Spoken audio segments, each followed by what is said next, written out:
Yo, it's your boy Ryan, Northwest Sports Fanatics, back at you with a new video. Today is Saturday, August 17th, 2024, with your boy Ryan and the Northwest Sports Fanatics. Make sure you guys subscribe to the channel. Smash that like button either now or on your way out. Donate to your boy if you can. Cash App $ ORION NWSF or the YouTube Super Chat right here. We got the Seattle Mariners versus the Pittsburgh Pirates. First pitch is going to be here in roughly 8 to 10 minutes. So let's cue up the music, take a look at the thumb, and let's get into the starting lineups. Happy Saturday morning, everyone.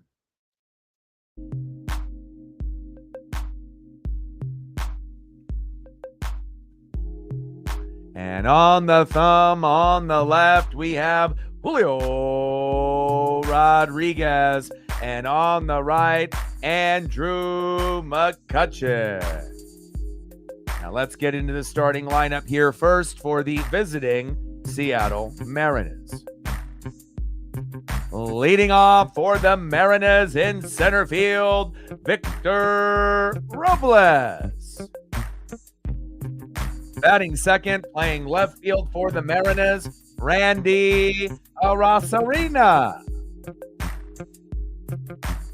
Batting third, DHing for Seattle, it's J-Rod Julio Rodriguez. Batting cleanup, batting fourth, second baseman, it's Polo Jorge Polanco.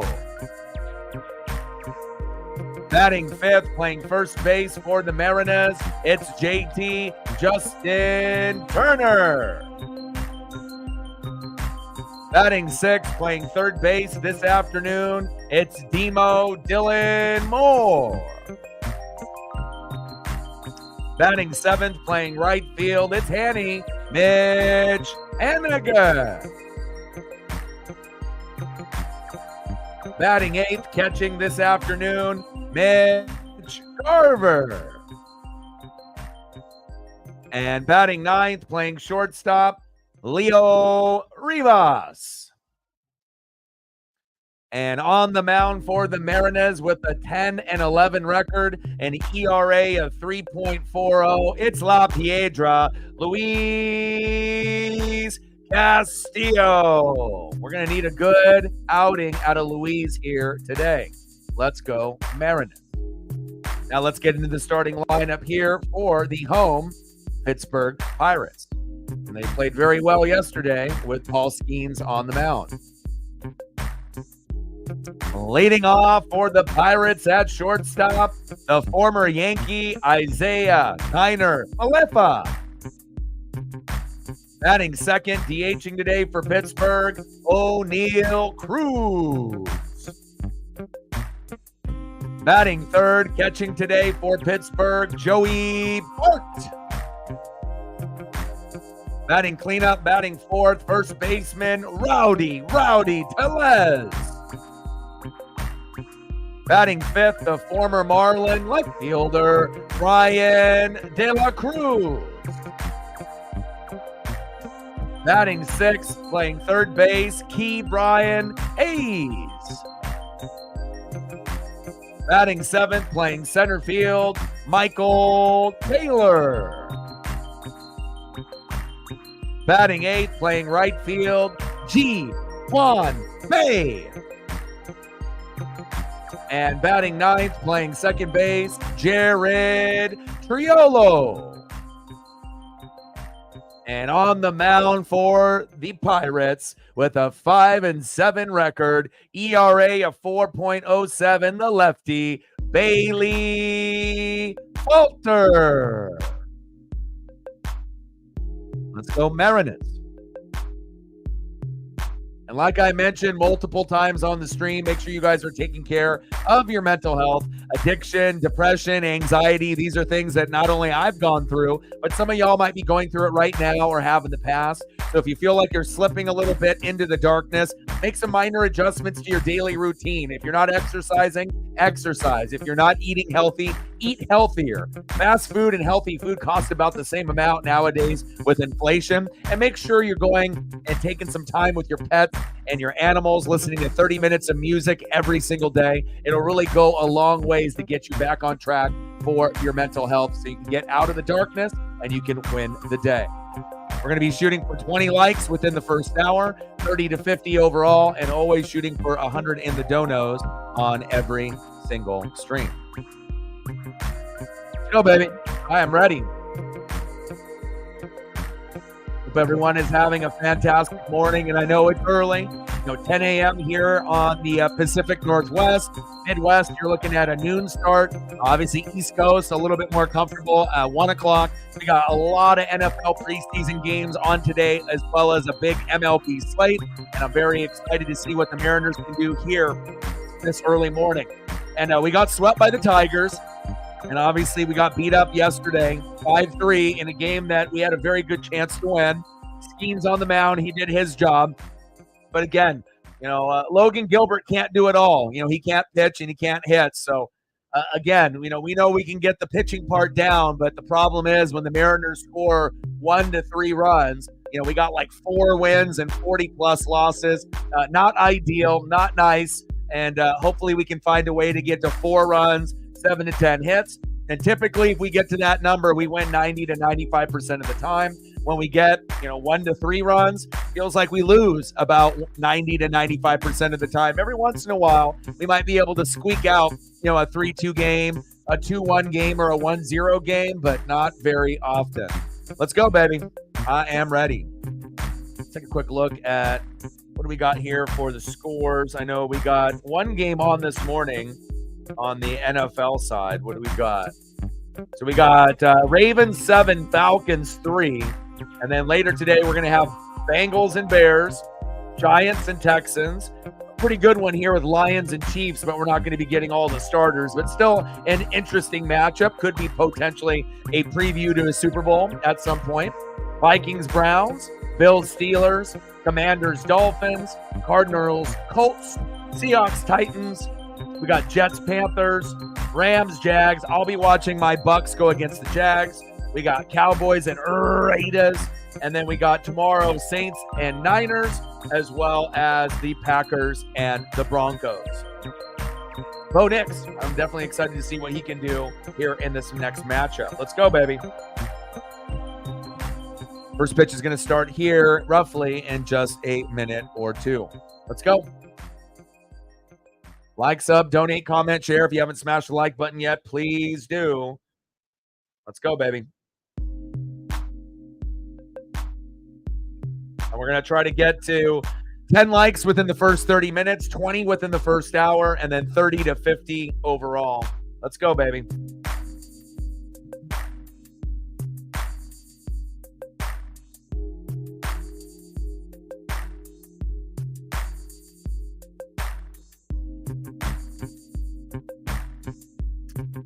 And hopefully we'll bring the energy here today. We can't have Castillo have a rough outing, so we'll see where it goes. But the one main difference in the lineup today that I'm happy to see, we got our boy JT Justin Turner, red turn, back into the lineup. And again, if you're going to end up trading at the deadline for guys like Randy Arozarena and Justin Turner, I expect these guys to be playing every day. And I go, Luke Raley, we'll go with first base and DH with Justin Turner, and you might be able to put him in the outfield once in a while. But, if you really think about it, Randy's in left, right? Victor Robles is in center. When Julio's healthy, he'll be in center, and they'll move Victor to right field more than likely. So hopefully Justin Turner will be the X factor today. And we also need Victor Robles to get off to a good start. He hasn't been getting hits in the first inning like he has been in previous starts. And if we want to be able to win this matchup, we need to make sure that Victor, Randy, Julio, Polo, and JT get off to a good note, because the bottom end of the lineup, Demo, Haniger, Garvsauce, and Rivas, those guys are very hit and miss. It's very streaky with those particular players. So, PJ in the building. What's good? Let's go, baby. And not ideal, to be able to have these East Coast games where for us in the West Coast, we're waking up early. I woke up at like 6, 7 a.m., took Paisley on a long, long walk, and I've been prepped and ready, watched a little bit of that Falcons preseason game and got ready overall. But, man, 10 a.m. today, 10:30 tomorrow. Obviously not ideal for that early of a start, but, again, you got to grind it out. I don't make the schedule, and hopefully the Mariners can bring their bats, and we can end up having a good game here today. Let's get it, baby.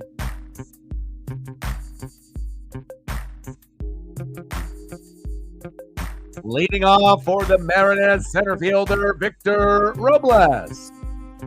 Batting second, left fielder Randy Arozarena.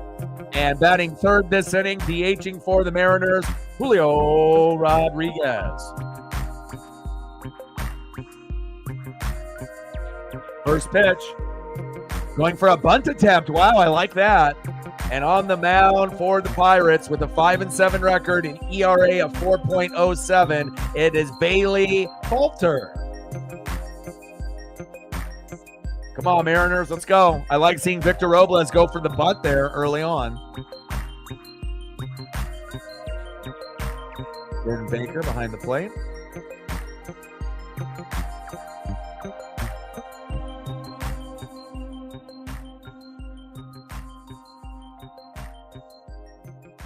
Two-0 count to Victor Robles. Good count here so far. Robles crushes that one. But fades foul.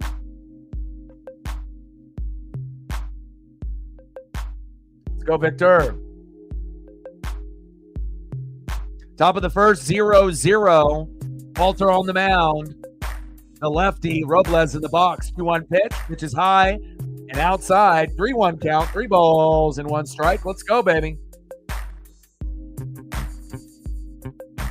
Come on, Victor. You set the tone in every single game that we play. When you get off to a good start, the Mariners get off to a good start. Robles, in between the gapper. Yes, sir. And that's what I'm talking about. Getting a hit right out of the gates sets the tone for the Mariners, just like J.P. Crawford when he would lead off. When he would get a hit, typically Julio or whoever else was up in the 2-hole would get a hit following that. But when Robles doesn't get a hit, sometimes, the rest of the team, it takes a little bit to get that Uncle Mo and that momentum flowing.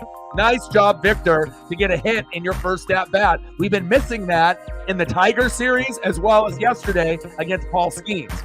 Next up, left fielder Randy Arozarena, the biggest name in the trade deadline, and we were lucky enough to get him. He's provided good vibes and good aura since he's been here, and honestly, I hope that we can keep Justin Turner and Randy for a long time, or as long as they want to be able to play. I would love to see them in a Mariner uniform. Falter, 0-1 pitch to Randy. That one is crushed foul. Randy be looking good in that Mariner uniform, baby. Let's go. Like, sub, donate, comment, share. If you haven't smashed the like button just yet, please do. We'll be shooting for 30 to 50 likes and 100 in the donos on every single stream. Top of the first, 0-0. Runner at first, 0-2 count with Robles at first base. Randy crushing those foul balls. Behind in the count, 0-2. No balls and 2 strikes. Come on, Randy. Let's go, baby. We need you. Set the tone early. Let's get a couple guys on base so that way we can have a potential RBI attempt for Julio, Polo, or JT. Let's bring that electricity to the lineup, baby. Let's go.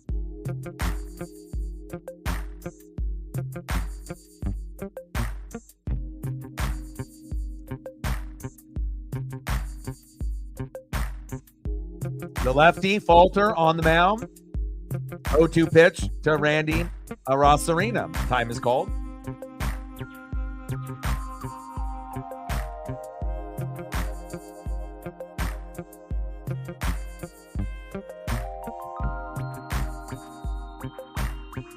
(0-2 pitch. Right on the corner in the zone for strike 3. Nice job by Falter. We're not going to hate on the opposing team or the opposing players. When they make a good play, we're going to recognize it. Nice job by Bailey there. 5-7 record and ERA of 4.07, so not as intimidating as Paul Skeens. We should be able to get some hits and runs off this individual, but a nice punch out there. Next up for the Mariners, Julio Rodriguez. Crushes that first pitch, foul. Let's go, Julio. Northwest green, those teals look good. Let's get it, baby. We need you, Julio. Trident's up, and you've actually been pretty good since you come back from the injury. You started off your first game off assignment 0-5, but since then, you've been able to provide at least a hit on every game that you've played, so I like that. And I can't wait for you to get 100%. Robles, safe at second. There we go. Get a guy and runner in scoring position, and that's why it's so crucial that Robles gets on base either with a bunt, a hit. We don't really expect a whole lot of home runs out of Robles, and now he steals second to put himself in scoring position. Nice job. Come on, Julio. Let's go, J-Rod. But once he's healthy, and we'll have Julio in center, they'll move Victor Robles, who's in center now, to right field, and Randy in left. We're going to have one of the best outfields in baseball, not only for defense in the no-fly zone, but just for 3 individual hitters as well. 0-2 pitch from Falter. Little dribbler. Throw to third. Out. Damn it. Good throw and good awareness to go to third as Robles was trying to be able to stay aggressive. 2 away. Probably should have stayed there, especially if the ball is hit between second and third. You should have stayed at second base instead of just trying to go. There was no way that you were going to be safe there. Bad base running by Victor Robles, and I don't normally say that too often. He got a hit, stole a bag, but then made a mental error by going to third base when the ball was hit very close to him. There was no way he was going to be safe at third, so hopefully he'll learn from that experience and not do that again in this game or in the future. Next up, second baseman, Jorge Polanco. Trident's up. Let's go, Polo. Polo. Back. Fading. Foul. Wow. Nice turn there. Like, sub, donate, comment, share. If you haven't done that already, please do. It'll help us out with the algorithm and the metrics tremendously. We need 3 more likes to get to 10. And again, if you haven't smashed the like button yet, please do. Now we're at 8. 2 more to get 10. We got about half of the people in the room that have smashed the like button so far.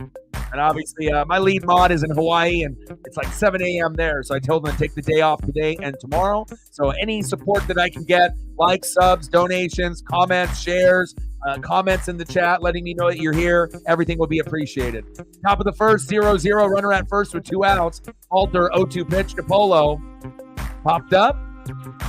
Out of play. No balls and 2 strikes.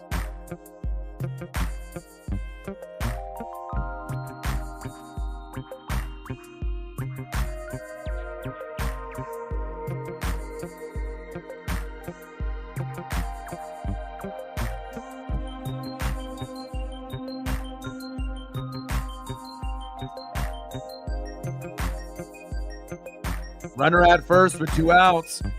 Falter, 0-2 pitch to Jorge Polanco. Pitch is inside. They don't really have to worry about a guy like Julio, trying to steal bags at this point with his legs not being 100%. He's still a little ginger, with those legs, and he's not going to be running hard. He doesn't want to re-aggravate that high ankle sprain, so he's not going to be as big of a weapon, all around the bases as he normally is when he's healthy in center field. Top of the first, 0-0, runner at first with 2 outs. Falter, 1-2 pitch. Polo. There we go. Nice job, Polo.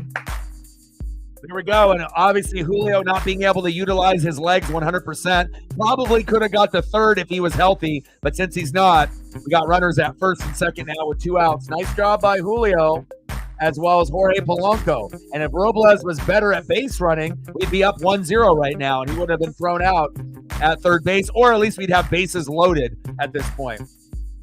Next up, an individual that should be playing every game for the Mariners at DH or first base, JT, Red Turn, Justin Turner. Let's go, Redbeard. I love you, man. Former Dodger, former Red Sox, former Blue Jay. I love what he brings to the team. He brings that veteran leadership. And again, he's been in the league for quite some time, but he can still hit and he can still defend. Let's go, JT.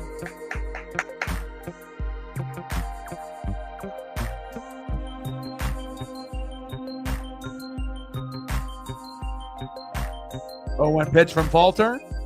Turner crushes that one. Foul. Behind in the count. No balls and 2 strikes.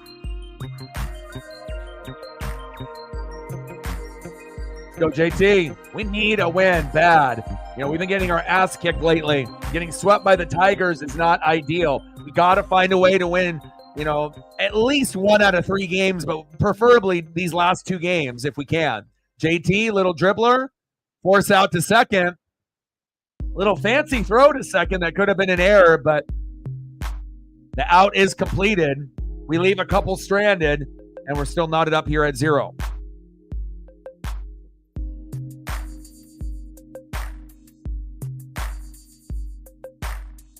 Go to the bottom of the first inning. We'll see who's up next here for the Pirates. Leading off for the Pirates at shortstop, Isaiah Kiner Falefa. Batting second, DHing for Pittsburgh, O'Neal Cruz. And batting third, catching this afternoon, Joey Bart. Let's go, baby.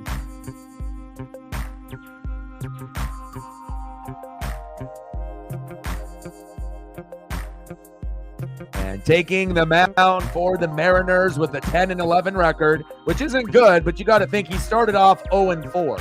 So if you start off 0-4, I mean, he's been 10-7 since then, ERA of 3.40. So obviously not great, you know, obviously numbers overall, you know, for a guy like this, at least he's under 4 in the ERA. You would like to see a guy like Castillo in the high 2s, 2.80, 2.90 ERA. But again, when you only have 10 wins and 11 losses, and a lot of those because you don't get run support, it's really tough for a lot of the Mariner players when you got the number 1 strikeout team, the lowest batting average out of 30 teams. You know, you have to get to 4 runs, 7 to 10 hits to be able to help your pitchers out. And again, we have a top 3 pitching staff with George Kirby, Logan Gilbert, right? Brian Wu, Luis Castillo, and Bryce Miller, but only a couple of our guys are above 500. Everyone else is at 500 or just barely below 500, like by a game, like Luis Castillo. So we'll see what we can do here as Luis La Piedra hits the mound. Let's go.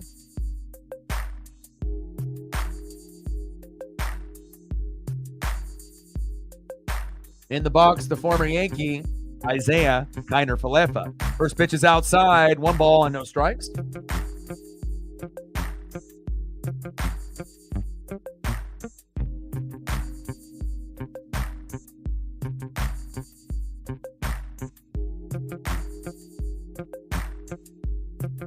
One 0 pitch from Castillo to Kiner Falefa. Crushes that one. Back, gone! You got to be kidding me. Right out of the gates, the former Yankee homers on the first pitch, second pitch to Isaiah Kiner Falefa from Luis Castillo. 1-0 Pirates. Not what the doctor ordered. My God. Nice electricity from Pittsburgh right out of the gates, and that's why Luis Castillo, you know, he might have been the opening day starter for the last 3 years since we did the trade with the Reds and brought him over. But every year since he's come over, he's progressively gotten worse and worse. And to me, he's the 4th best pitcher on the roster now. I think Logan Gilbert is better. George Kirby is better. Even the newbie Brian Wu is better. The only person that you can say Castillo might be better than or equal to is Bryce Miller. And again, to go from being the best pitcher on the staff to being 4th or 5th, it still gives us a good rotation. But shit like that is not ideal for us. STL in the building, what's good? 1-0 Pirates. Come on now. Next up, DHing for Pittsburgh, O'Neal Cruz.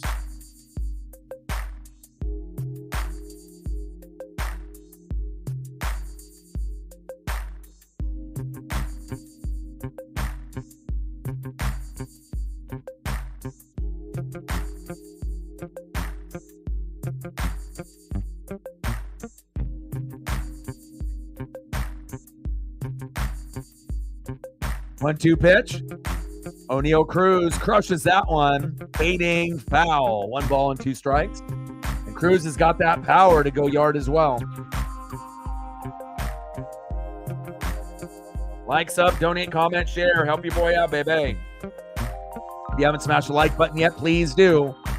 It's the least you can do if you're going to be able to come through, and if you're not going to be chatting on the stream, please help us get more people and more subs on the channel and more potential views. It takes 1 second to smash that like button, and then obviously the algorithm will hit, and it'll really help us out.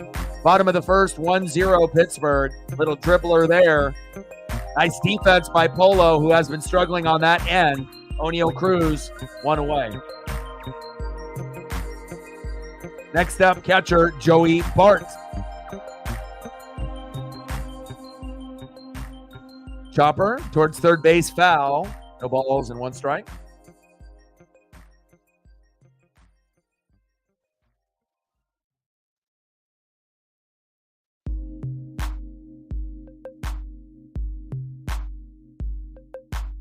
All right, we're at 10. We hit the goal for the first half hour. All right, now we're at 11. Thank you so much. We need 9 more in the next 35 minutes within the first hour. We're going to try to hit 20 in the first hour, 30 to 50 overall. And obviously 100 in the donos on every stream that we try to grind it out. 0-2 pitch. Pitch is inside on the high corner. 1 ball and 2 strikes from Castillo to Joey Bart.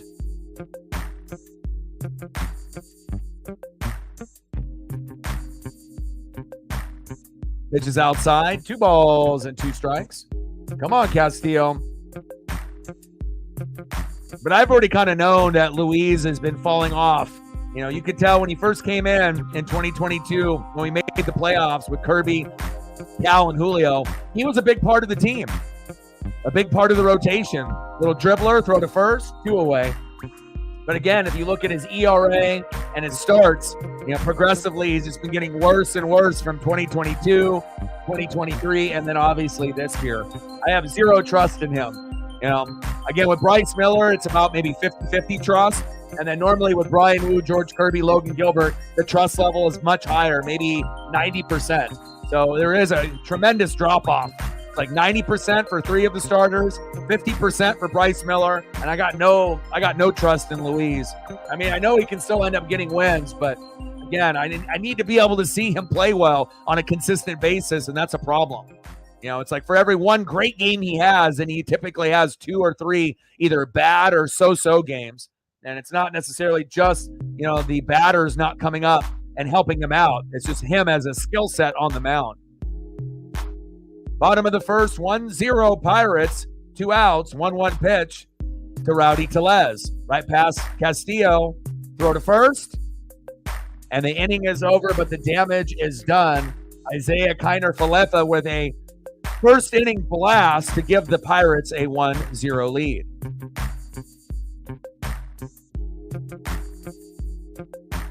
Tellez grounded out to the shortstop there. Rowdy Tellez. Looks like a prototypical first baseman or DH player. See who's up next here for the Mariners.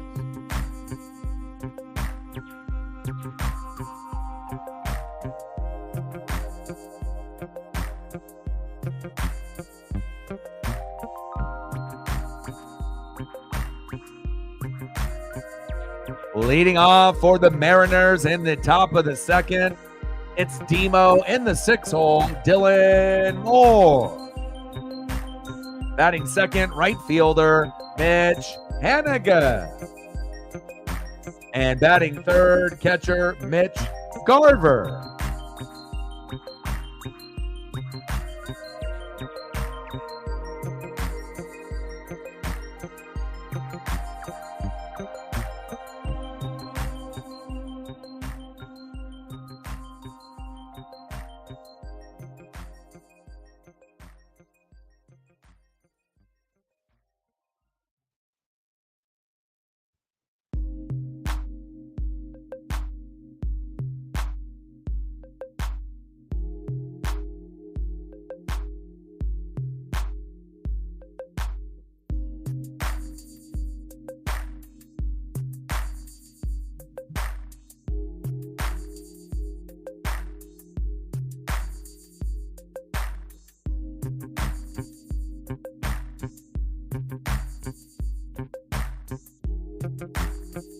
Players Weekend, baby.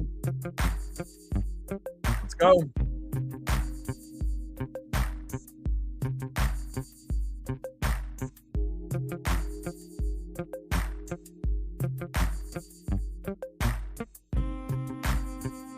All right, Mariners with 2 hits early on, but the one hit was a big one there for Pittsburgh. Isaiah Kiner-Falefa. I couldn't imagine in a million years that we would have started off a game with a solo blast with him, but I guess that's where we're at, as far as Seattle Mariners playing in the morning. And we're not a very good morning and early afternoon team. When we play at 9, 10, 11, noon, even when we play at 1, it's very hit and miss, but hopefully the bats will come alive here today. Let's go, Demo. 1-0 pitch from Falter to Demo. Check swing went around. 1 ball and 1 strike to Dylan Moore.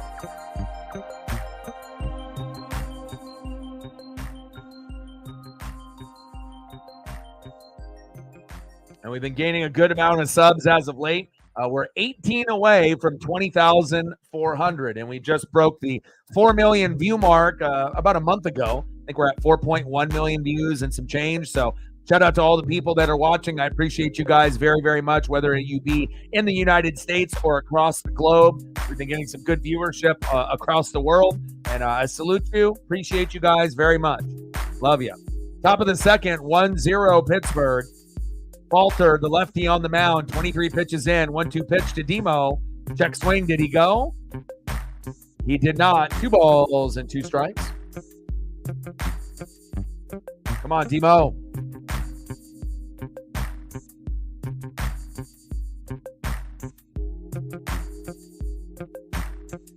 Two pitch. Pitch is inside. Wow, got him. Ump is definitely giving Pittsburgh some very close 50-50 calls. Hopefully we'll get those as well. But a nice punch out by Pittsburgh's lefty, Bailey Falter. We'll make sure we're giving credit where credit is due.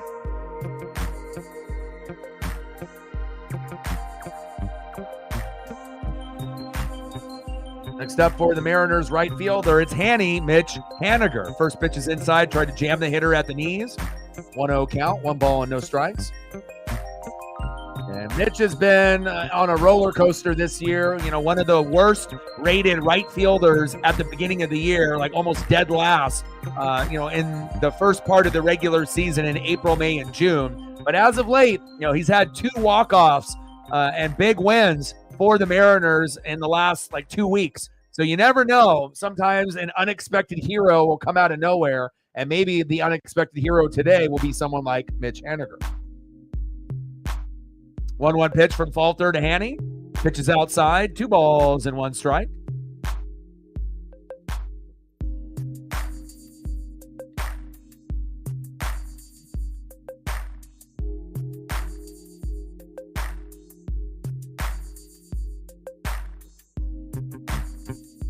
Big swing and a miss. 2-2 count. 2 balls and 2 strikes.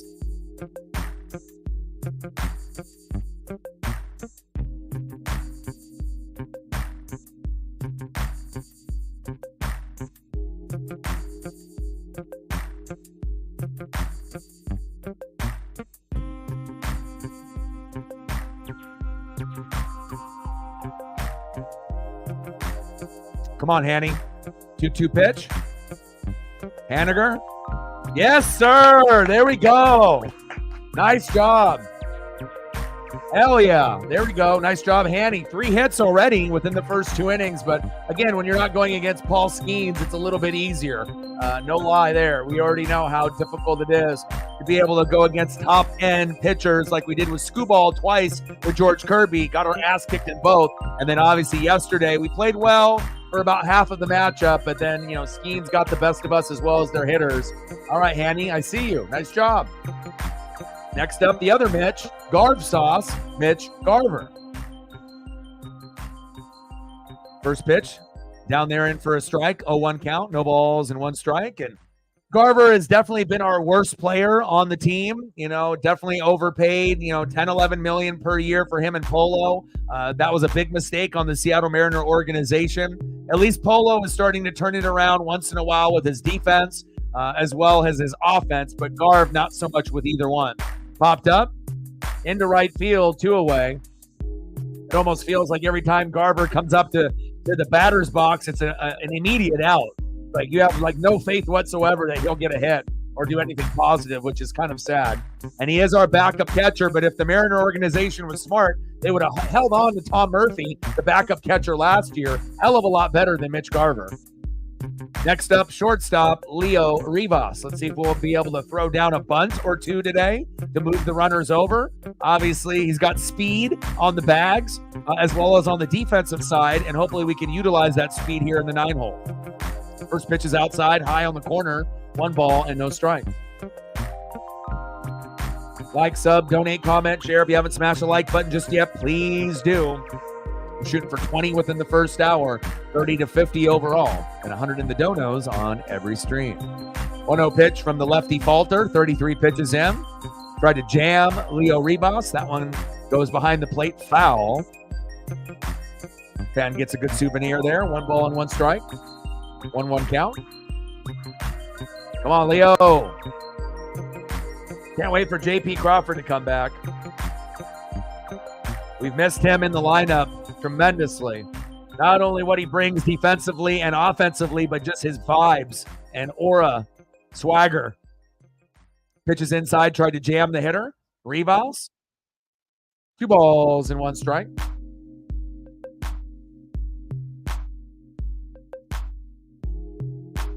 Let's go, Leo.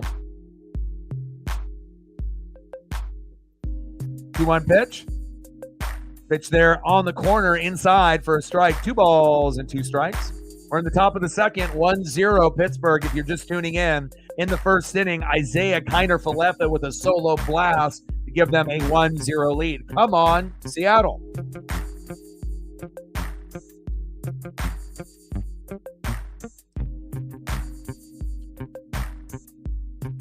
It's not easy being a Pacific Northwest fan. You know, we go through a lot of ups and we go through a lot of downs, and a lot of times the downs outweigh the ups. But again, you know, when we end up getting everything situated correctly, if we can stay healthy, you know, find a way to get these bats in the right order and the right combination of hitters, you know, we still have a good chance to be able to catch back up and either win the division, get into a wild card in second place over the Rangers behind the Astros. But if we continue to keep playing the way that we have been, like we did against the Tigers, we're going to miss the playoffs, and that would be a damn shame with this team. There we go. Rivas.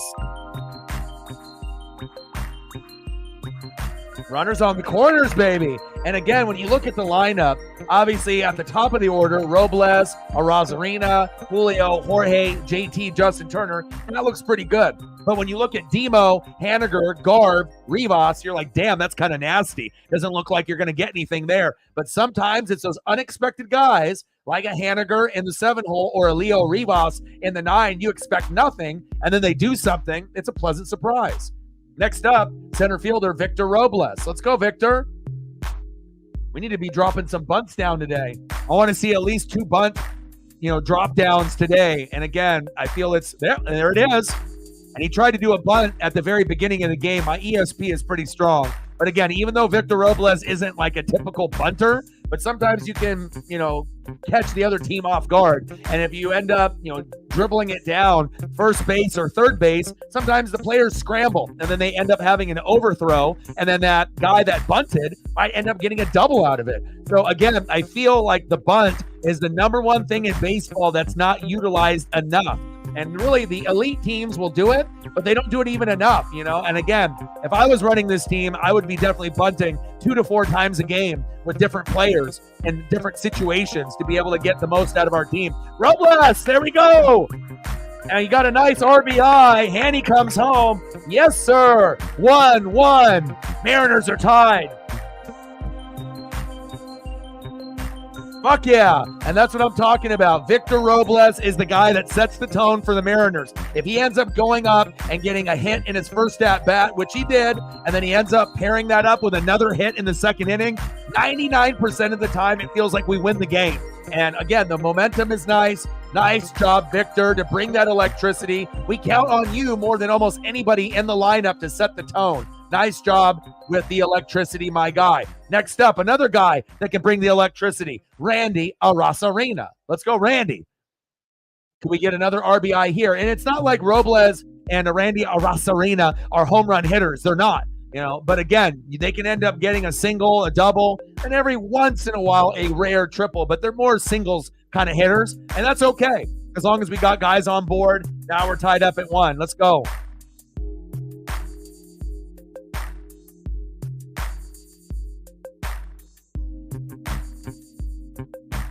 Nice job, Victor. And again, in that Tiger series and in some of the previous series, when he ends up starting off like 0 for 3 or 0 for 4, it's not likely he's going to end up getting a hit. And again, when you can start off your day, 1 for 2 or 2 for 2, especially in the leadoff role, it makes all the difference, especially if you're getting actual hits from the guys in the order in the 6, 7, 8, 9 hole, which we typically have no faith in most of the time, but at least today they're coming to play, and we need that after getting our ass kicked by Skeens. Good job, Mariners. Top of the second, 1-1. Mariners and Pirates are tied up. Runners at first and second, and a big swing and a miss for Randy Arozarena.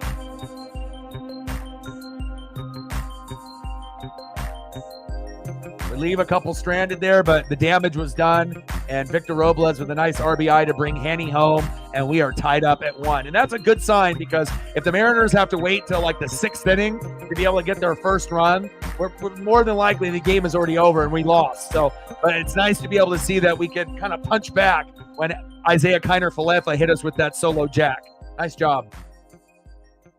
All right, Bailey, 5-7 record, 4.07 ERA. Mr. Falter has been wheeling and dealing, but anyone can wheel and deal against the Mariners. 2 innings pitch, 5 hits, 1 earned run, no walks, 3 Ks. Nice job, Castillo. 1 inning pitch, 1 hit, 1 earned run, no walks, and no Ks. So not the best start for obviously our guy La Piedra, but Bailey Falter is actually doing a decent job, even though he ended up giving up a couple hits in that inning. Big difference than Paul Skeens. Let's see who's up next here for the Pirates in the bottom of the second. Nice job, Mariners. Good vibes, baby. Only good vibes. Let's go. Next up for the Pirates, the former Miami Marlin left fielder, Brian De La Cruz. Batting second, third baseman, Brian Hayes. And batting third in the 7 hole, center fielder, Michael Taylor. Let's go, baby. And like I mentioned multiple times on the stream, make sure you guys are taking care of your mental health. It's so important, that you adjust this and you actually make sure you take care of this. Again, addiction, depression, anxiety, these are things that people have gone through, in the past, or you might have been going through it right now. And if you feel like you're slipping into the darkness, make some minor adjustments to your daily routine. If you're not exercising, exercise. If you're not eating healthy, eat healthier. Listen to 30 minutes of music, spend time with friends, and obviously your pets. You make these minor adjustments to your daily routine, you can end up coming out on the other side and win the day. And I can talk from personal experience. I've been into the gutter. I've been at the lowest of lows. And Paisley Pup, she had a birthday yesterday. She turned 3. She saved my life.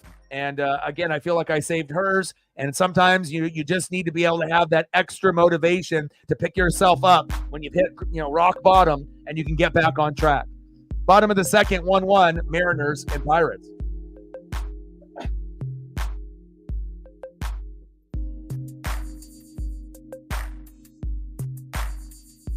Brian De La Cruz in the box.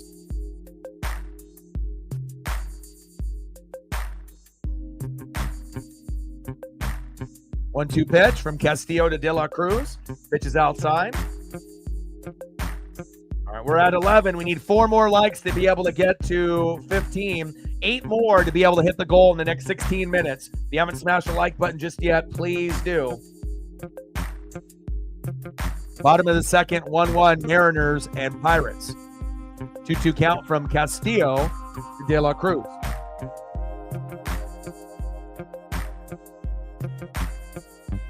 Let's go, Luis. 2-2 pitch. Pitch is high and inside.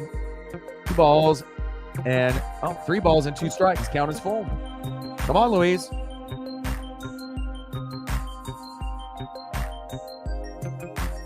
3-2 pitch. De La Cruz crushes that one, foul. Count remains 3 balls, 2 strikes. 3-2 count. Bottom of the second, we're knotted up at 1. If you're just tuning in, Isaiah Kiner-Falefa homered to center in the top of the first. That gave him that 1-0 lead, or excuse me, bottom of the first. And in the top of the second, Victor Robles ended up having that single to left. Haniger scored, Rojas to second to make it a 1-1 matchup. Let's go.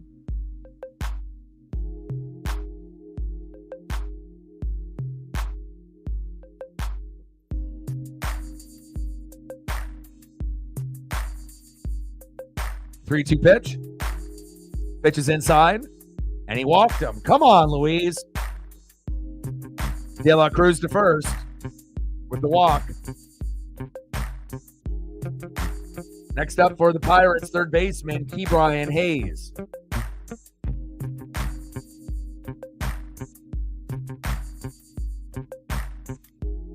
All right, we need a double play. Let's go. All right, we're at 12. Thank you so much. 8 more to go to hit the goal in the first hour. Chopper towards third base. Double play opportunity. Throw to first. There we go. Nice double play. Demo, Rivas. I see you. Hell yeah. JT. 2 away. Good job, Demo.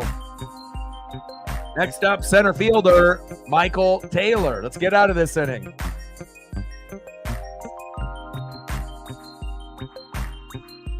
First pitch to Taylor, right down the middle for a strike. 0-1 count.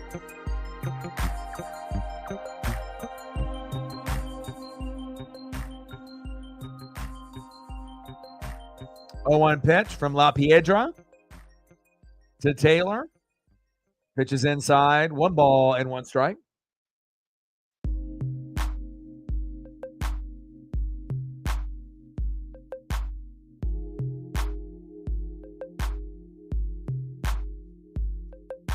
Pitch on the corner.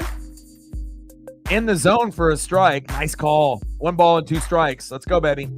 Bottom of the second. We're knotted up at 1. Mariners and Pirates.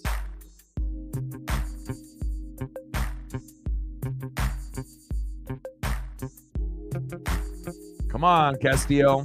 You don't even have your first K of the game yet. Let's go. That one crushed and fading foul.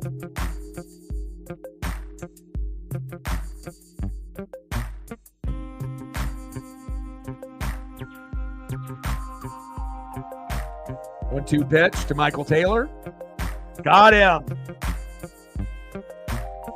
There we go. First strikeout for Luis Castillo. Mariner Moose likes that. There we go. And we don't expect him to get 8, 9, 10. It's a different type of league in 2024. Back, in 2022 and 2023, it felt like you could get 8 to 10 Ks out of Castillo, Miller, Wu, Kirby, and Gilbert. But a lot of the guys now, it's a lot of pop-ups and ground-outs. So if we get 4 to 7 Ks, hopefully that'll be enough, while he's out there until he gets pulled to be able to get the dub here today. Nice job, baby. I mean, obviously I'd like you to get going a little bit quicker, but hey, better late than never. Next up for the Mariners, 0 for 1, Julio Rodriguez. Let's go, J-Rod. We need you, baby. Batting second, 1 for 1, second baseman, Jorge Polanco. Let's go, Polo. And batting third, 0 for 1, first baseman, it's JT, Justin Turner.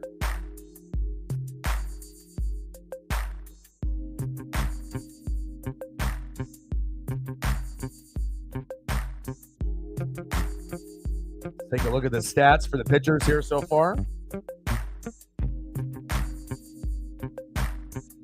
All right, we'll start it off here with Bailey Falter. 2 innings pitched, 5 hits, 1 earned run, no walks, and 3 Ks. quick peek at Luis here. Obviously, we know he just got his first K there of the game. All right, and then for La Piedra, 2 innings pitch, 1 hit, 1 earned run, 1 walk, and 1 K. 30 pitches, 20 strikes, ERA at 3.41. Come on, baby.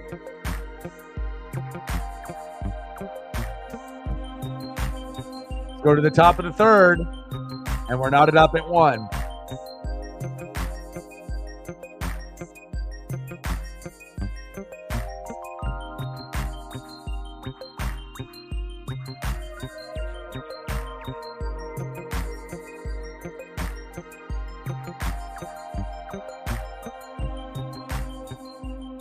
Falter, 44 pitches in. First pitch to Julio. Big swing and a miss. Finding the count 0-1. Come on, J-Rod. We're not going to be able to use your defense in the no-fly zone until that high ankle sprain gets healed up, but we could use your bat. No doubt. Let's go. 0-1 pitch. Julio pops up. Easy routine play in right field. 1 away. Nice catch there by G. Juan Bay in right field.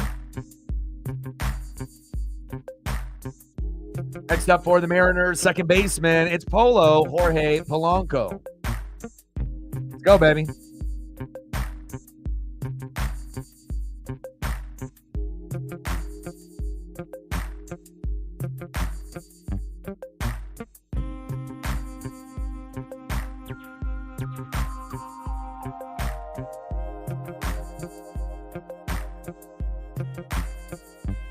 First pitch in there for a strike, 0-1 count.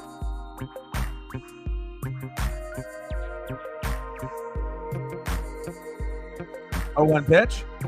Pitch is high and out of the zone. 1 ball and 1 strike. Last pitch by Falter, 92 miles an hour. Not going to be hitting that top end speed of 95 to 100 often, but he's at 48 pitches so far. 1-1 pitch from Falter. Polo crushes that one towards third base, foul.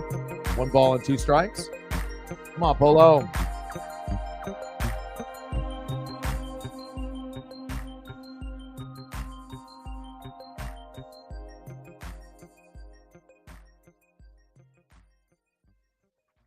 One-two pitch. Pitch is low and into the dirt. 2 balls and 2 strikes at the knees. Appreciate that. We got 2 more likes there on the stream. We need 6 more to get to the goal within the first hour in the next 8 minutes. Not sure if we're going to be able to do that, but I know we're going to be able to get to 30 to 50 before the game ends. So if you haven't smashed the like button yet, please do. Big punch out there by Falter. Down goes Polo. I see you. 2 away.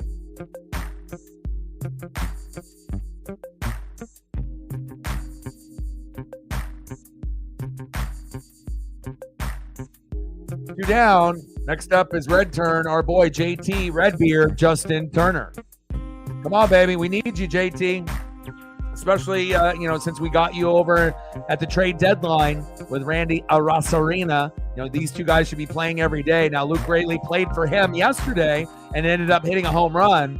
But I think I would rather have Turner playing offense and defense over Luke. But I would like to see Luke find a role somewhere, on the team. But popped up and out. But obviously, since Julio is injured and he's taken the DH spot, someone is left out between Luke Raley or Justin Turner on the daily until we can get Julio back to center, and then we can move Robles to right field. All right, let's go to the bottom of the third after that pop out by Justin Turner. We're knotted up at 1, and let's see who's up next for the Pirates. Anybody's game here today, and it's a must-win game here for the Mariners today and tomorrow. Traditionally, we don't play very well in the morning, but I am happy to see that we tied it up early, because if we didn't get our first run until like the 6th or 7th inning, we definitely would lose this game. So at least that the confidence is there that we can hit the ball. I mean, we do got 5 hits today. The Pirates only have 1, but the 1 hit is a solo homer by Isaiah Kiner-Falefa. So again, we got to find a way to be able to dig deep. Normally it's 4 runs, 7 to 10 hits. We're already at 5 hits. We just need to make sure that we're bringing these guys home. All right, let's see who's up here next for the Pirates. Leading off for the Pirates in right field in the 8-hole, Ji-Hwan Bae. Batting second baseman in the 9-hole, Jared Triolo. And back at the top of the order with that solo dinger early in the first inning, shortstop, the former Yankee, Isaiah Kiner Falefa. Nice job by Isaiah to get him on the board early. And he has the only hit for Pittsburgh so far.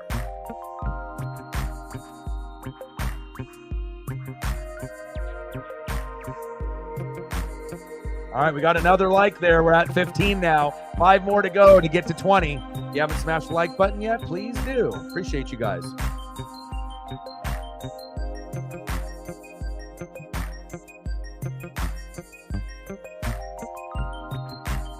And we'll see what Ji-Hwan Bae will do for this team here today. And normally this lineup doesn't have Ji-Hwan Bae, Jared Triolo, or Joey Bart. So they definitely implemented 3 new players after the stronger lineup with Skeens yesterday. So, I mean, there is opportunities to win this game. I mean, it's not their strongest lineup. We don't have our strongest lineup either. You know, there's probably 3 or 4 guys, you know, in the order that are, you know, kind of questionable. But at least so far, they've been getting some hits. Popped up. There we go. Demo calling off, or as Rivas getting that out there. Nice job, Rivas. Good defense. 1 away. Nothing there for Ji-Hwan Bae on his first at-bat. Next up, second baseman, Jared Triolo. Captain Oreo in the building. What's good? I know it's early for a lot of people, you know, especially if you live on the West Coast. But again, I'm a diehard, so I'm not missing games. You know, even if it's at 10 in the morning, 9:30 in the morning, 10:30 in the morning, you know, I got to grind it out.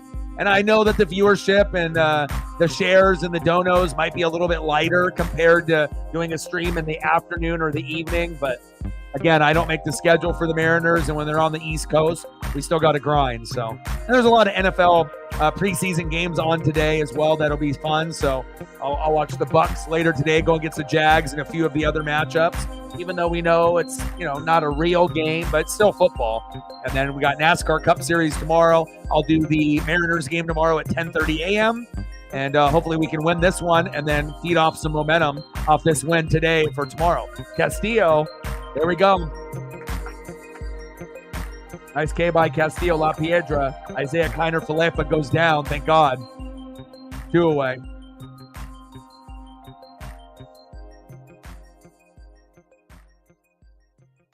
Or Triolo, excuse me. Now Kiner Falefa's up now.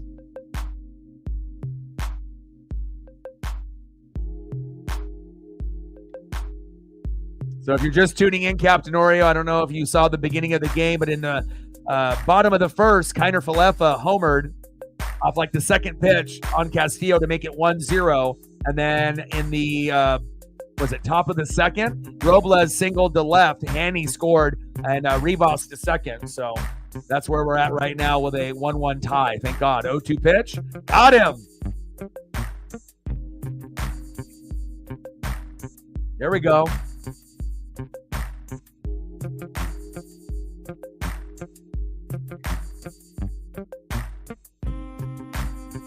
Nice job by Luis.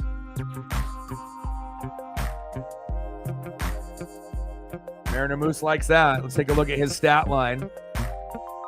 All right, 3 innings pitched, 1 hit, 1 earned run, 1 walk, 3 Ks. And he had 0 Ks, and Falter had 4. So he's caught up very quickly now. 38 pitches, 27 strikes. And then let's take a quick peek at Falter's numbers. But nice job, Louise. You know, after being behind 4 Ks to none, you've gotten 3 Ks within the last 1.5 innings. So very good. He's still pacing for somewhere between 4 and 7. And then we got the lefty Falter. 3 innings pitched, 5 hits, 1 earned run, no walks, 4 Ks.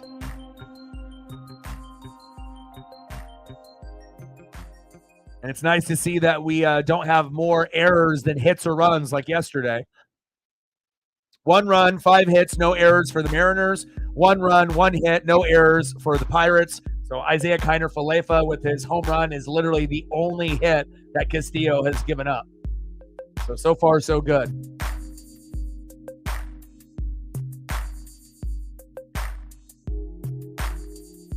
Yeah, I mean, like I said, we're going to have people, stop by. Some people will just like to watch and they don't really want to chat. We got people all over the globe that watch. It's not just in the United States. We've actually been gaining quite a bit of ground internationally. So some people may speak English, some may not. But that's totally okay. As long as they're supporting and enjoying the broadcast, that's all I can ask for. But we have been able to expand our audience quite a bit.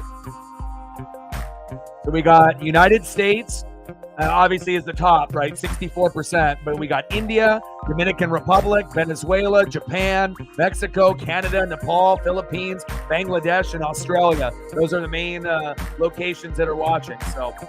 But I'm glad that you're here. And, again, it's good to have another hardcore Mariner come through. And I get it. Some people are going to be busy and they got errands to run or a job to go to, or, they got shit they got to do in the morning. And, people are busy. But, again, I'm not going to skip out. My goal, every year is to do 150 out of 162 games, like 150 plus, not including the playoffs. So I only want to be able to miss like 10 or 12 games, maybe 1 or 2 a month. And the only reason that I would be missing 1 or 2 a month for the season is if there's like a WWE pay-per-view on instead, or something like NFL, that we're doing instead. But other than that, regardless of what time the game is on, 9 in the morning or 7 p.m. at night, I want to be able to grind it out. Especially if I'm known on YouTube as the everyday, Mariner YouTuber streamer. There's not anybody else that's going to grind it out as much as me. So top of the fourth with 1 out, 1-1, Mariners and Pirates. And I'll be doing all the Oregon Duck games, lots of NFL games, lots of college football games, and a lot of reaction videos for the NFL and college football as we approach that season here. And then once all that ends, we'll transition to a little bit of the Kraken and some of the NHL matchups, obviously, when we get to that point. January, February, March, as we go later on after football is over, then we'll transition into a little bit of NHL. Top of the fourth, 1-1, Mariners and Pirates. 0-1 pitch from Falter to our boy Mitch Haniger.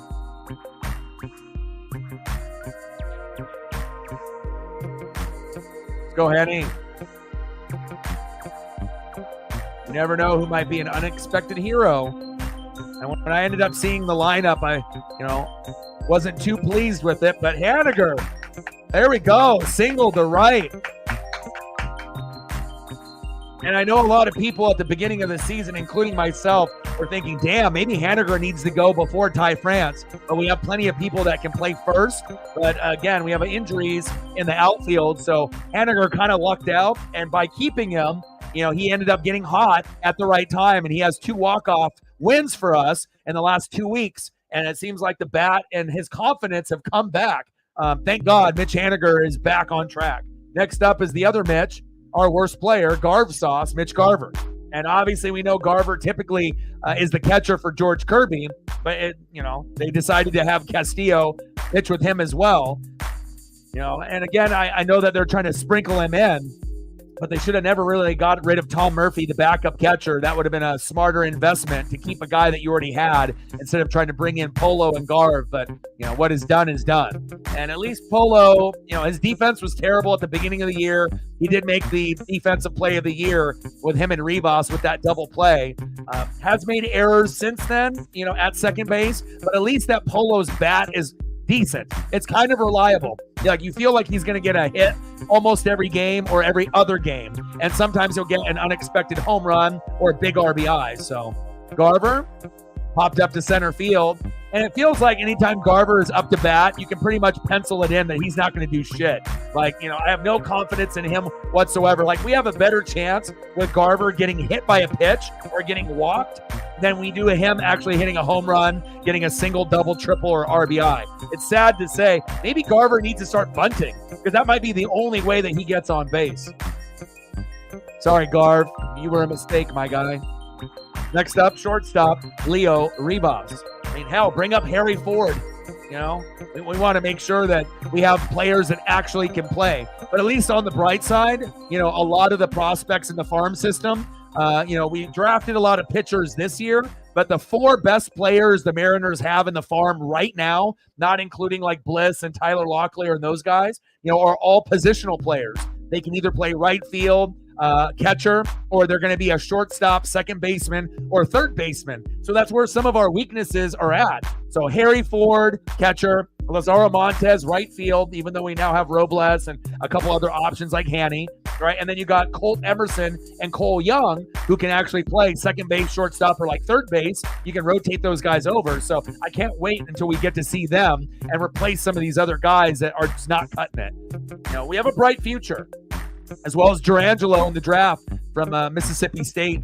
One of the first pitchers that can pitch from the left and from the right equally. So can't wait to see Durangelo, and maybe he'll be in the starting 5 rotation, or maybe he'll be a bullpen guy for us and be an ace. You know, that'd be awesome if he can end up developing. So, and we drafted a shitload of pitchers in the draft this year.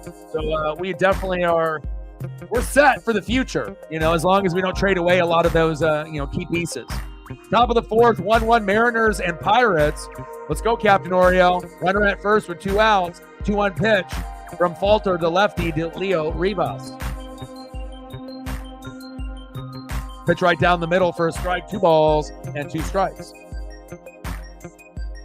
Plus, it's also cool that, you know, I have to be able to give you guys an original broadcast, and I feel that the broadcast that you have here compared to any other baseball streamer is completely different. I feel we give you a lot more information, stats, analytics. We're not biased. We give plenty of credit where credit is due to the other team or the other player that makes a big play against the Mariners. You know, we got a great room of people in the chat, great mods. And again, you get the best HD 4K photos with the broadcast as well. And coming from a fan that's been watching the team since 1985, as well as baseball in general, you know that you're going to get everything here that you need as a baseball fan or a Mariner fan. Popped up on a 3-2 count. Tellez is there. And another one is stranded, but hey, it's a 1-1 game. And luckily, we have 6 hits right now. We just need to capitalize on back-to-back-to-back hits if we're not going to be like the Pirates and hit like a solo jack like Isaiah Kiner-Falefa did. If you haven't smashed the like button yet, please do. Let's take a look at where we're at. We just broke the hour mark. And I know it's a morning broadcast, and it's going to be a little bit tougher to hit the goals. But, you know, again, we have to grind and pursue those goals. We're 5 likes away from 20. So it looks like there's at least 8 people in the room that haven't smashed the like button yet watching the broadcast. So we need 4 more. Thank you so much. That was you, Captain Oreo, or someone else. But we're only 4 more away from the first goal. And we're at 16 right now. Appreciate you. Thank you so much. Let's see who's up next here in the bottom of the 4th inning for the Pittsburgh Pirates.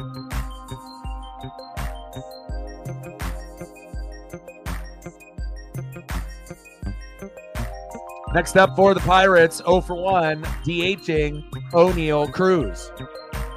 Batting second, 0 for 1, catcher Joey Bart.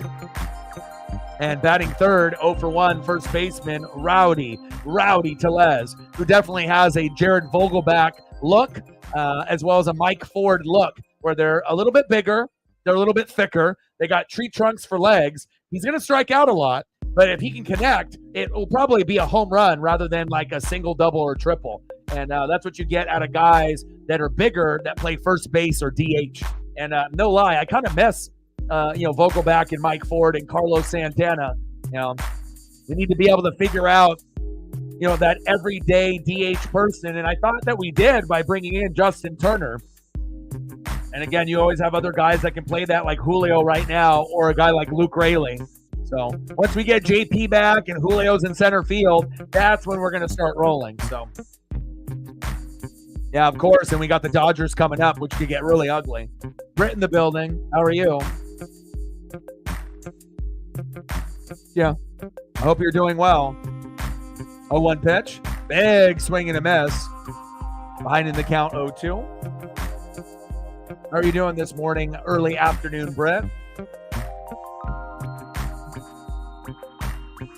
Hope you and Colton are having a great morning. That one chopped foul. by O'Neal Cruz behind in the count 0-2. And we got a lot of preseason football to get excited about, even though I know some people don't care that much. I'll try to obviously watch some racing this weekend on the NASCAR Cup Series and maybe some trucks or Xfinity. Bucks end up playing against the Jags at 4:30, so I'll definitely be watching that as well. And then we got NASCAR Cup Series tomorrow. Mariners play at 10:30 in the morning.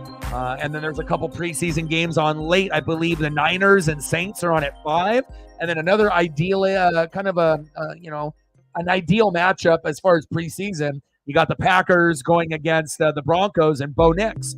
So definitely excited about those matchups to kind of take a look at some of the first stringers and some of the rookies and the backups. That one chop foul. But obviously we know preseason games are not as entertaining as a real NFL game. But I mean, if there's nothing else on, or if your baseball team has already played, you're looking for something to watch, you may want to dip into that. So Dodgers and Giants. Yeah, well, Giants are beatable.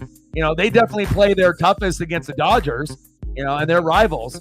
But again, if we play down to the competition, the Giants could sweep us or win 2 out of 3, 100%, right? And then we're gonna bring our A game against the Dodgers. They've been getting more and more injuries with some of their pitching staff. But again, when you got guys like Mookie and Freddie, Shohei Ohtani, and fucking Teoscar Hernandez, I mean, is there a better starting 4 than that in fucking baseball? No, there's not. You're talking about 3 guys that are going to be Hall of Famers and 1 guy that's trying to, get to that point in Teoscar Hernandez. So Chase starting 6, hell yeah. That's why I love you, Brett. We love some Chase Elliott. Castillo with the walk. What's the schedule for the Xfinity and the trucks? Do they race today?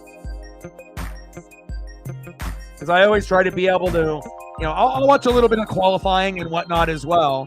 But I try to soak in as much racing as I can.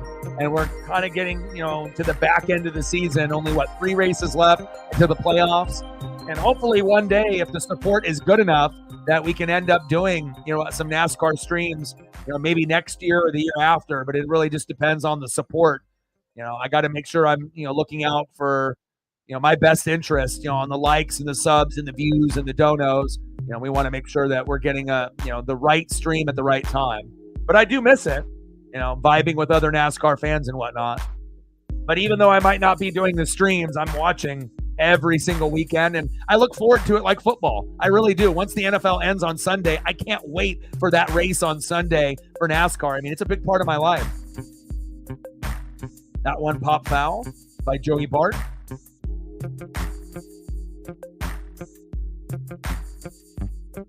And if you got any other updates on the NASCAR Cup Series, trucks, or Xfinity, let me know, Brett.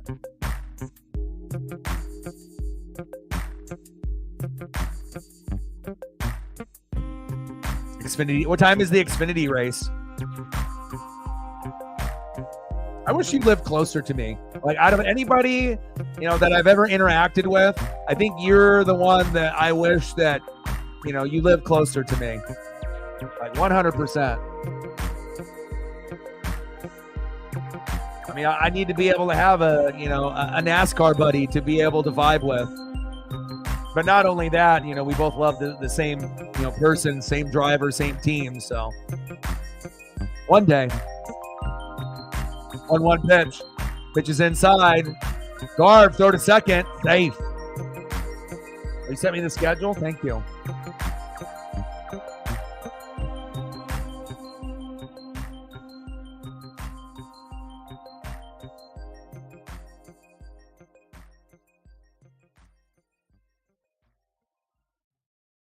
$12:35. So is the race on already right now? Is it 12:35 Eastern? So the race has already started a couple hours ago, the Xfinity, or is it going to be starting? He wrote ET for Eastern time on there. Or does the race actually start in like an hour?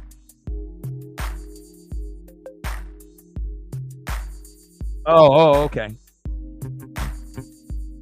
Bottom of the 4th, 1-1 Mariners and Pirates. Do you have anybody that you that lives like near you that you can vibe with NASCAR and where you live there on the East Coast? Or are you kind of like the lone wolf out of you and your friend group that you're like the only one that really enjoys NASCAR as much as us?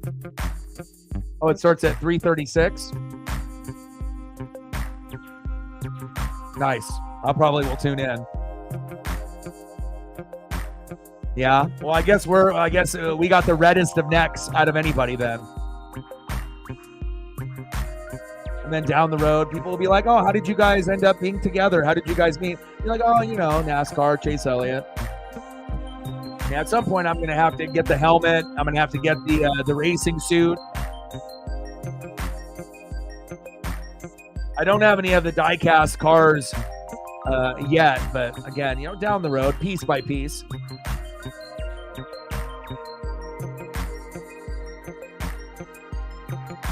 Pitch in there for a strike from Castillo to Rowdy Tellez.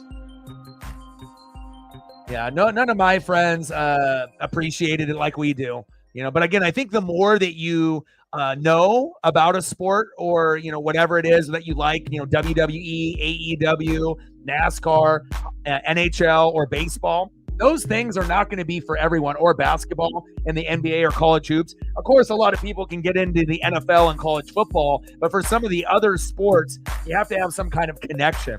And I have absolutely nobody in Oregon, besides me, Tellez, back, and just over the reach of Mitch Haniger, and that is a 2-run blast by Rowdy Tellez. Damn.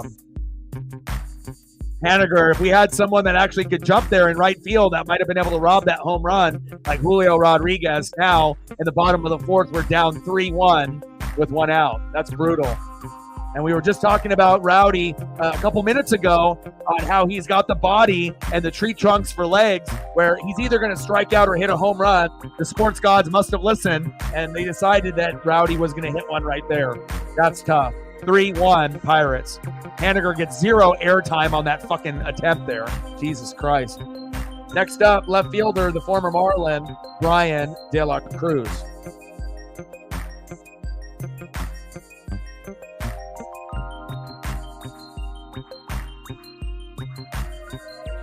Oh my gosh, you should.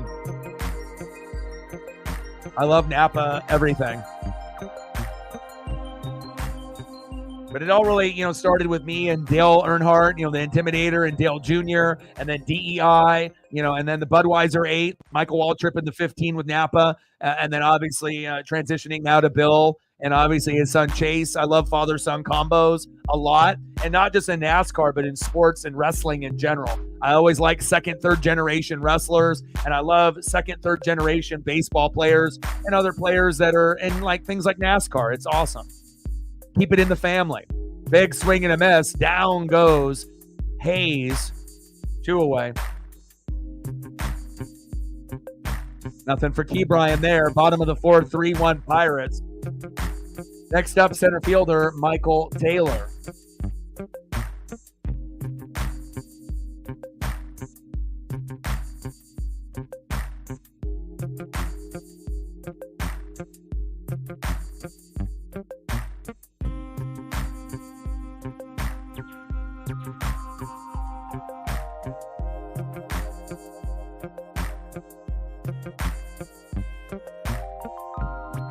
One-0 pitch. Pitches outside. 2-0 count.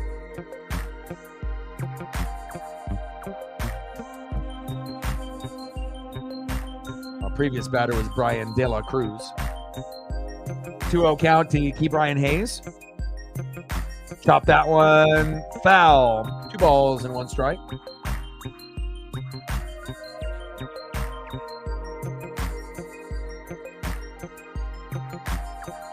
Bottom of the fourth, 3-1 Pirates.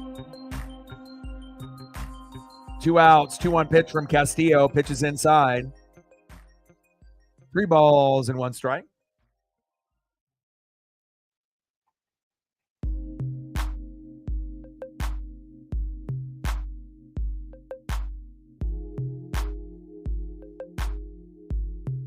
Little dribbler towards third, throw to first. But the damage is done by Rowdy Tellez. And again, we need to find a way to be able to manufacture hits and runs. And we've been able to get the hits today, but we haven't really been able to convert everything out of those 6 hits so far. The crazy shit is that the Pirates only have 2 hits total today, just 2 to the Mariners 6, but both are home runs. Brutal. A solo blast by Kiner Falefa in the bottom of the first, and then in the bottom of the fourth, a 2-run blast by Rowdy Tellez.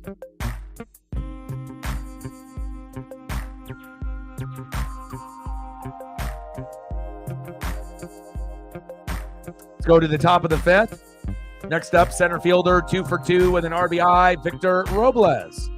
Batting second, left fielder, 0 for 2 with 2 Ks, Randy Arozarena. And batting third, 0 for 2, DHing for Seattle, Julio Rodriguez. Let's go, J-Rod. Trident's up, baby.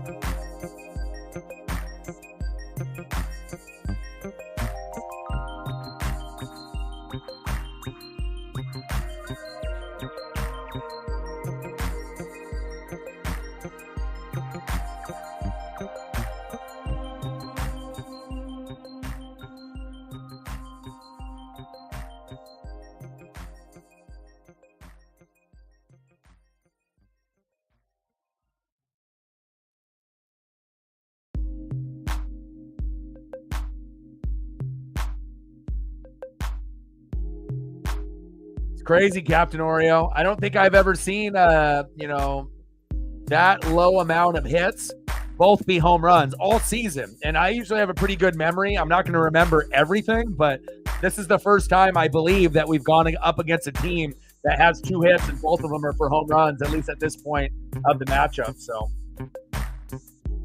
right, let's take a look to see where we're at as far as some of the stats. Okay, we're only 3 likes away from 20. If you haven't smashed the like button just yet, please do. At least 6 people haven't done it yet, maybe 7. And we just got another one. Thank you so much to whoever that was. Maybe that was Britt or Captain Oreo. So we're at 18 now. 2 more likes to be able to hit the first goal and be at 20. We're going to try to shoot for 30 by the time the stream ends if possible. Top of the 5th, 3-1 Pirates. And at least we got our hottest hitter in the box in Victor Robles. 2 for 2. And when Victor sets the tone early, we typically win the game when he starts off with a hit in the first inning. Today, he's gotten a hit in the first 2 at-bats. Let's see if he can go 3 for 3. We're going to need someone to step it up. Let's go, Victor. Robles crushes that one. Fading foul. Good souvenir for that fan. 1 ball and 2 strikes.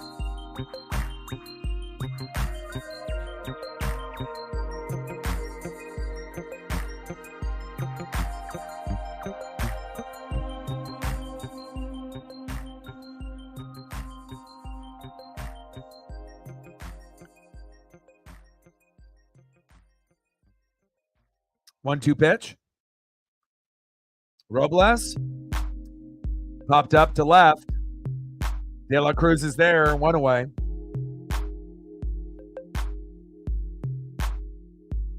Next up for the Mariners, 0 for 2 with 2 Ks, left fielder Randy Arozarena. But as Randy says it, he says it Randy Arozarena. So obviously you'll hear the announcers say Arozarena, but I think the correct pronunciation is Arozarena. At least the way that he pronounces it. I've gone to a couple of his videos on how he pronounces his name, but it seems like a lot of the quote-unquote experts and announcers, they just do Arozarena, which may be wrong, but top of the 5th, 3-1 Pittsburgh. Arozarena in the box. But I would definitely take it from the actual player on how to pronounce the name rather than some guy on ESPN or TV.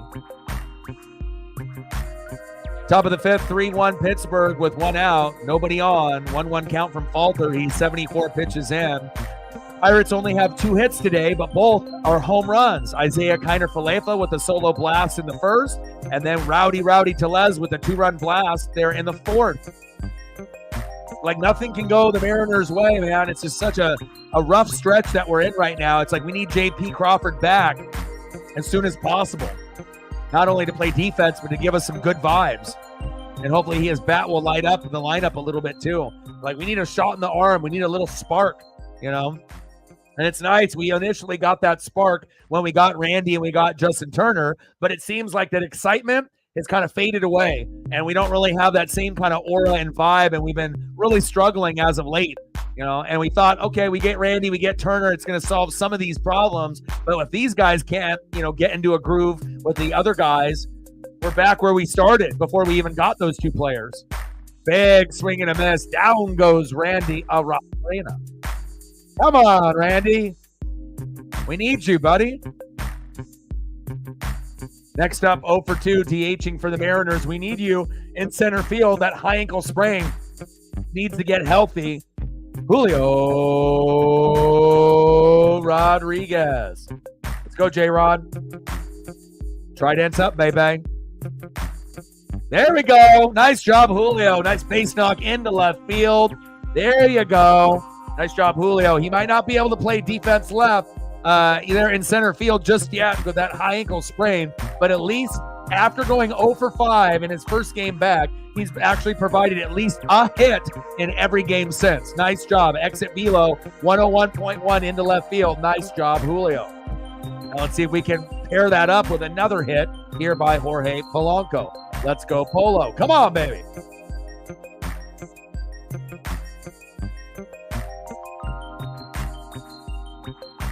Polo into the gap. There we go. Run, Julio, run. I know your high ankle sprain is hurting your leg. Run, Julio, run. Yes.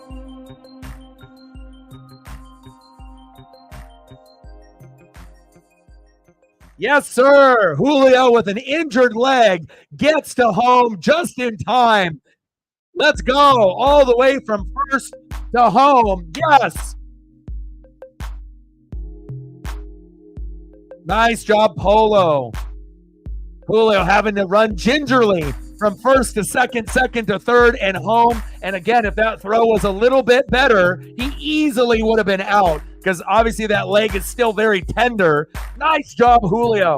Nice job by Polo to get a double because if it was a single, he wouldn't have come home and we would have had guys at first and third. At least we got a chance now to be able to win the game. Let's go, Captain Oreo. Fuck yeah, big play by Polo. And I don't think we're going to boo him the rest of the year. He's come up with too many big plays. He's got the defensive play of the year with him and Ribas, obviously with that double play. He made an error a couple days ago, but again, he's better on defense than he was at the beginning of the year. And he comes up with these singles, doubles, triples, RBIs, and home runs. And the booing is done. I mean, if we're going to be booing anybody, obviously it ain't Jorge Polanco. Maybe Mitch Garver, and some other players, but not him. Nice job. Nice job, Polo. Way to earn your money and your contract. Justin Turner, throw to first, and JT can't get going today.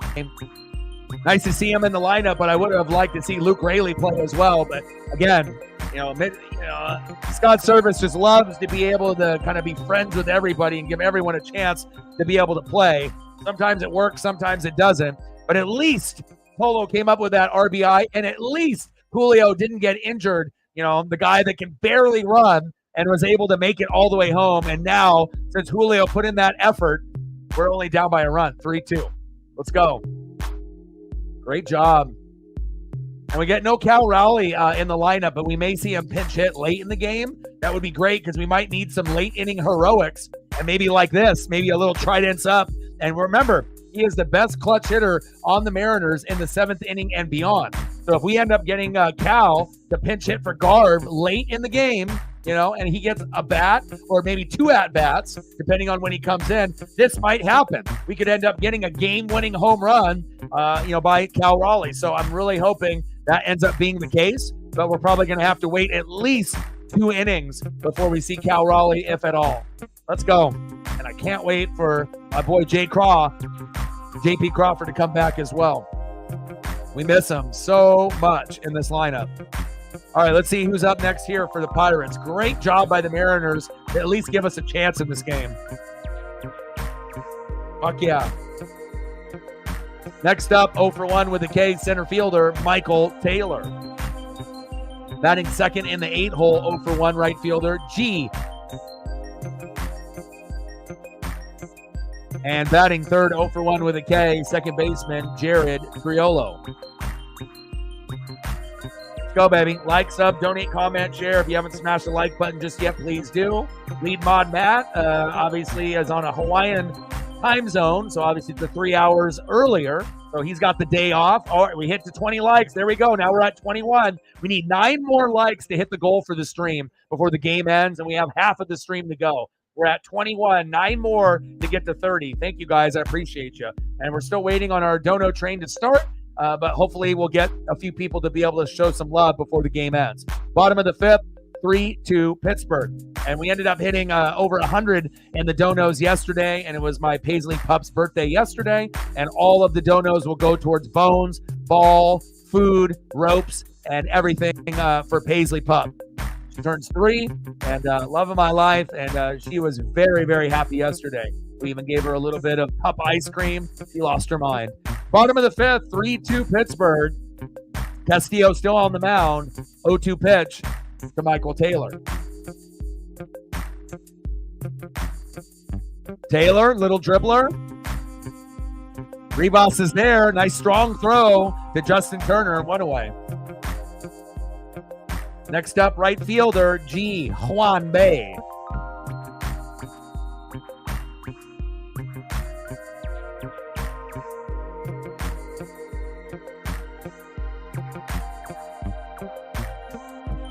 Oh, yeah, it looks like Luke took over for Mitch Haniger. Nice.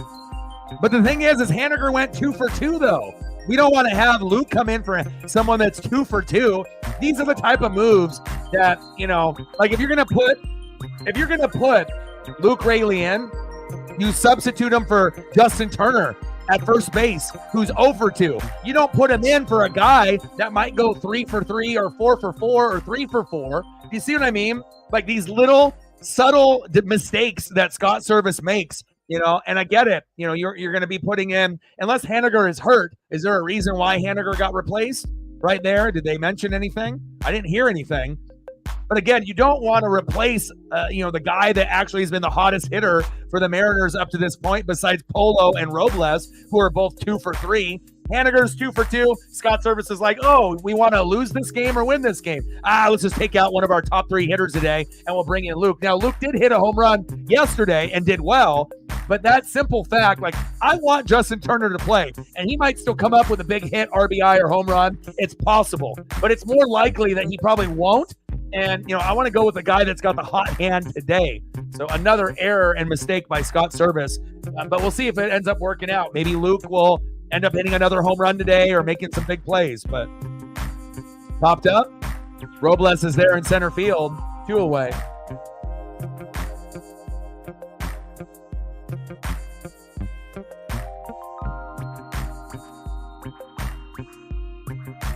Next up for the Pirates, 0 for 1 with a K, second baseman Jared Triolo.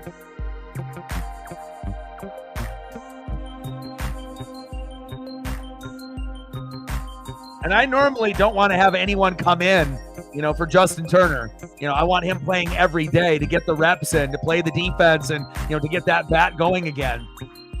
But, you know, game in and game out, you know, you have to be able to strategize appropriately. And that's one thing I feel, you know, with the Mariners, we haven't had that since Lou Piniella. You know, we need a fiery manager, but we also need to have a manager that knows what to do at the right time. And these little adjustments, you know, we'll find out if it ends up panning out and working out for us or not, you know. But normally you don't want to substitute for a guy that's one of the hottest on the team today. You know, why punish Haniger unless he's hurt? Pitches outside. 1 ball and 1 strike. Oh, actually called a strike. Wow. Behind in the count 0-2 to Triolo. Let's get out of this inning. Punch him out. 0-2 pitch. That one chopped foul, behind in the count 0-2. If you're just tuning in, we're in the bottom of the 5th, 3-2 Pirates. And the Pirates only have 2 hits today total, but they're both home runs. Isaiah Kiner-Falefa in the bottom of the 1st, and then in the bottom of the 4th, Rowdy Tellez with a 2-run homer to give him 3. And Robles singled to left in the top of the 2nd. That ended up scoring Hanny, 1-1 at that point. And then Polo just doubled the center. Julio scored from first. And now we have a 3-2 game. So we're in it. We have a chance, baby. So you're saying that we have a chance. Bottom of the fifth, 3-2 Pirates, 2 outs, 0-2 pitch from Castillo into the knees and in the dirt. 1 ball and 2 strikes to Jared Triolo.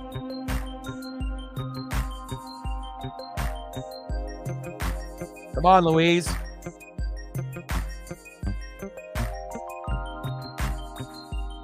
Let's go, La Piedra. 1-2 pitch.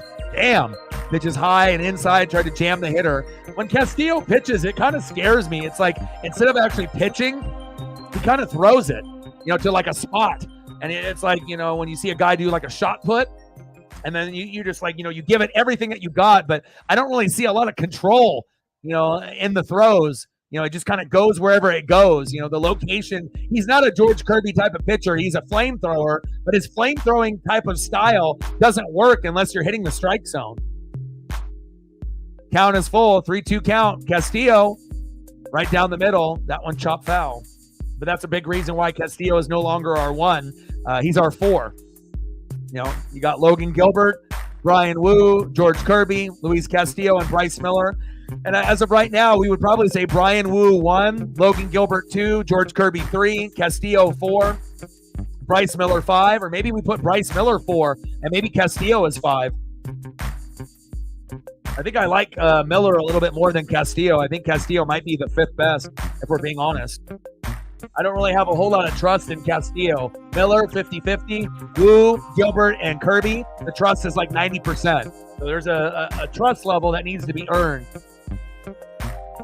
That's why I thought it was kind of comical that they had Castillo, as the, pitcher, as the number 1 to start off the season, like in 2022 and 2023. And what happened? He started off the year 0-4. Now he's been much better since then, 10-7 since being 0-4. But his overall record is 10 wins, 11 losses, and a lot of it is, lack of run support. But he hasn't really been that good this year. 0-1 pitch. Pitches inside to Isaiah Kiner-Falefa. No more home runs, baby. Get out of this fucking inning. And the former Yankee coming up big for the Pirates here today. No Andrew McCutchen, no Reynolds, who's arguably their best player, leading in hits and RBIs and home runs. So it's like, we got to take a win at some point. And if we win this, we might be able to win tomorrow. But we play again early at 10:30 while the players are wiping the crust out of their eyes. Normally the Mariners do not play well in the morning. Or early afternoon for that matter. We're more of an afternoon, evening type of team. If the game is on from 4 to 7 o'clock, we're good.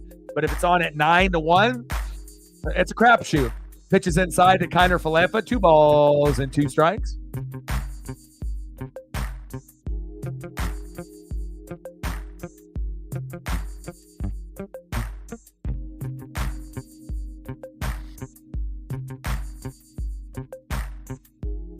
Bottom of the fifth, 3-2 Pirates. Runner at first, 2 outs, 2-2 pitch. Pitches high. 3 balls and 2 strikes.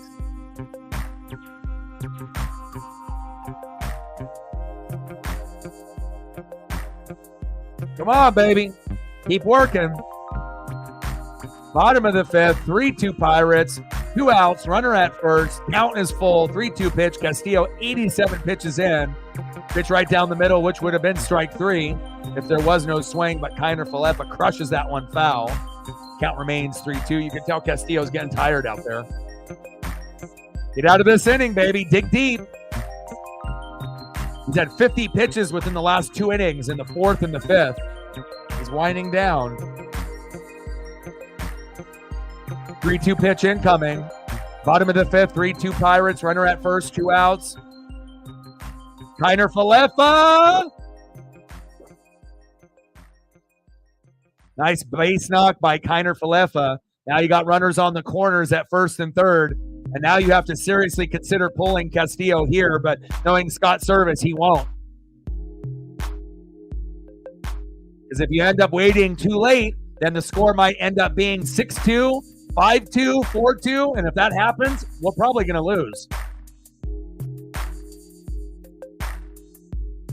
Next up, 0 for 1, DHing for the Mariners, for the Pirates.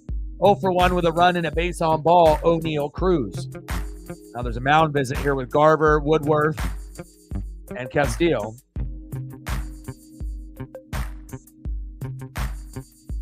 Nobody's coming in to replace him. So we're either gonna, we're gonna win, with Castillo, or we're gonna lose with Castillo, I guess. So, and we'll see if he ends up coming back in the 6th. I don't know if I agree with this move right here.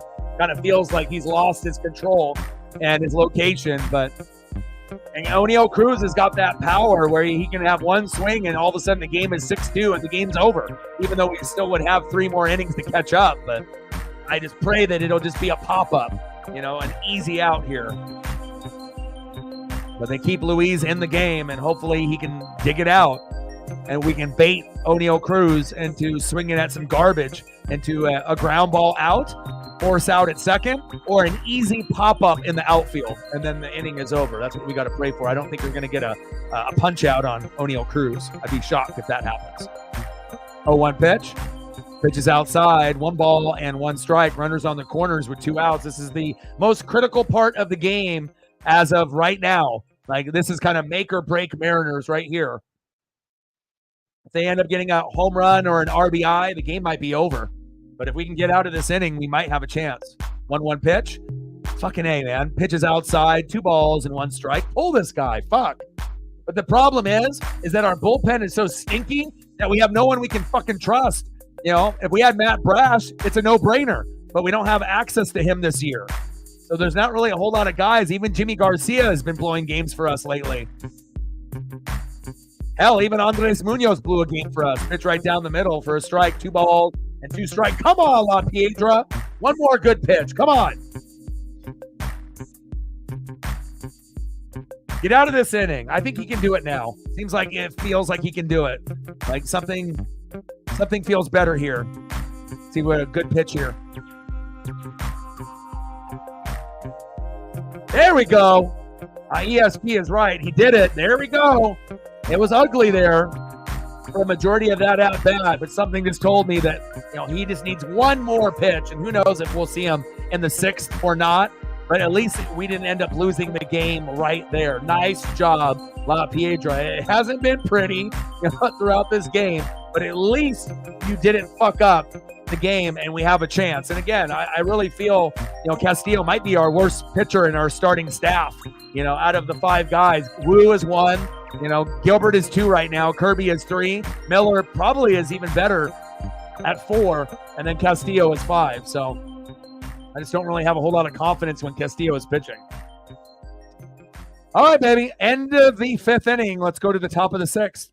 Let's see what we got going on here for the Mariners.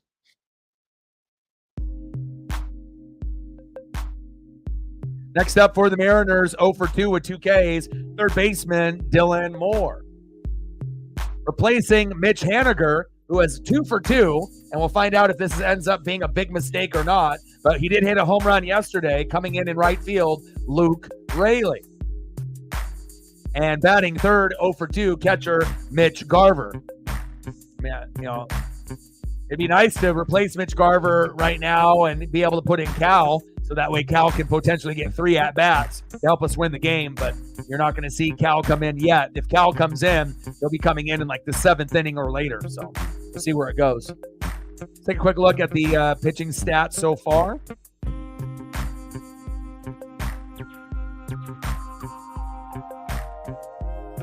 All right, so for La Piedra, 5 innings pitched, 3 hits, 3 earned runs, 2 walks, 6 Ks, 94 pitches, 60 strikes. And let's take a look on what we got from the Pirates.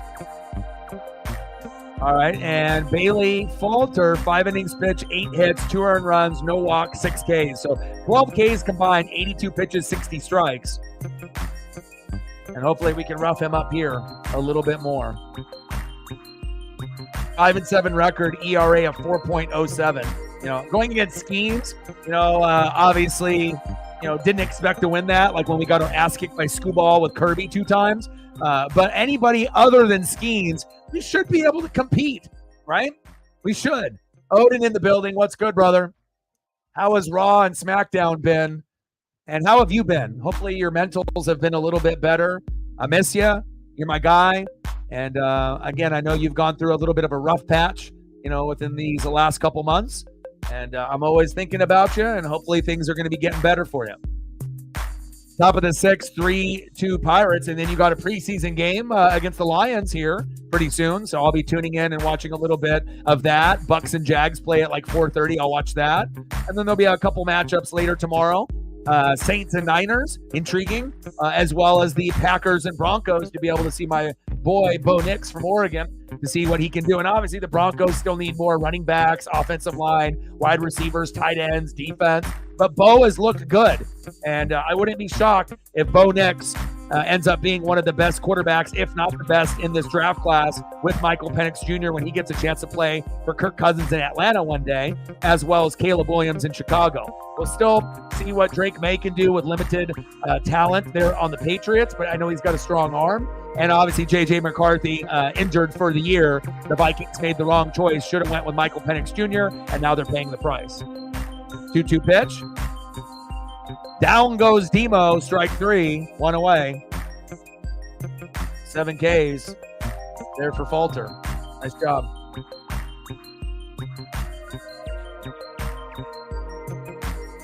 And if Haniger wasn't hurt, to take out a guy that's 2 for 2, right, to bring in Luke Raley, I get it, but why not replace Luke Raley for Justin Turner? You know, that would make more sense. And I love Justin Turner. Don't get me wrong. I don't want Justin Turner to be out of any fucking game. I want him and Randy to be playing every fucking day. And I want JT to either be the DH or the first baseman. But the problem is Julio is taking the DH spot. So that's one guy that's missing out between JT or Luke Raley. So bringing in Luke Raley for a guy that's 2 for 2 today seems like a moronic move by Scott Service. Another reason why we want him fired. You know, but if Luke can come up big with a home run, a couple hits, or an RBI, you know, then we'll see what happens. But if JT ends up going 0 for 4, we could have had Haniger go 3 for 4 today, or 4 for 4 possibly, and Luke Raley do something for us. So again, you know, Scott Service, not the brightest light bulb of the bunch. Oh, nice. Skipped out on Ron SmackDown. Big swing and a miss. 2 balls and 2 strikes. Scott in the building. What's good?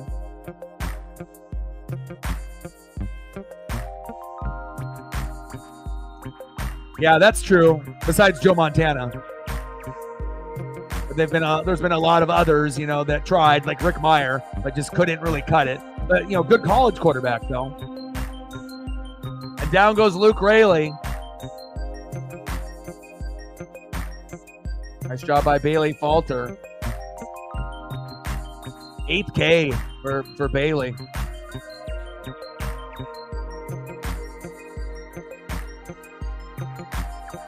I mean, I think in that situation, I would have rather just had Haniger keep going.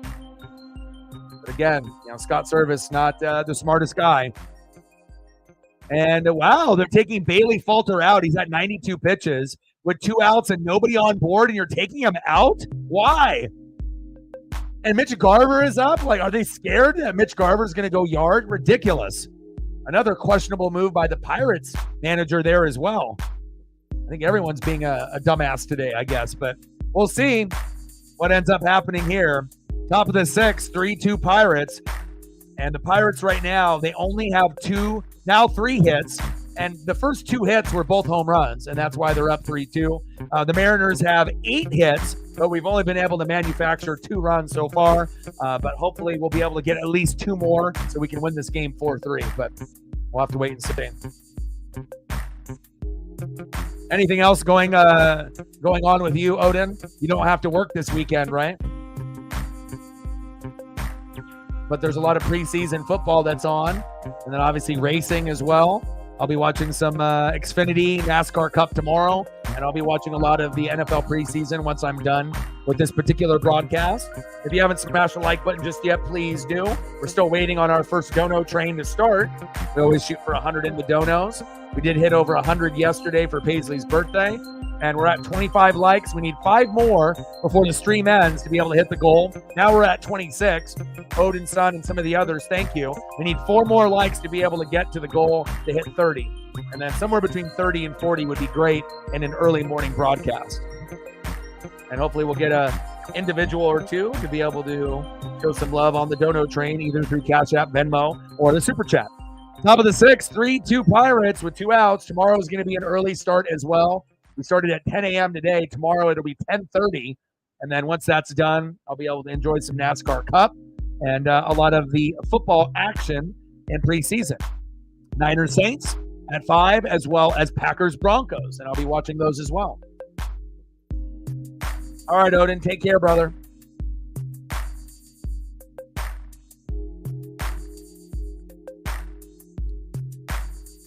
Top of the sixth, 3-2 Pirates with 2 outs. Now they bring in Nicolas.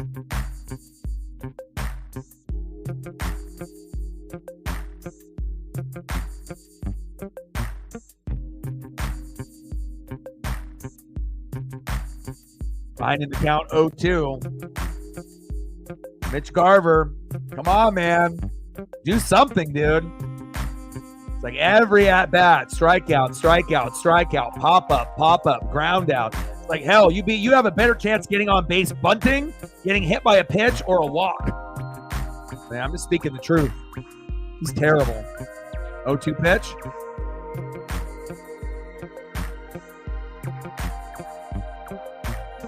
Worthless. The worst way for the Mariners to spend $10 million a year, this guy right here. Terrible. I mean, the only thing so far that he's doing okay, I guess, is the catching responsibilities as the backup. But shit, give me Tom Murphy. Hell, give me Sebi Zavala, the guy that we ended up getting rid of for this guy.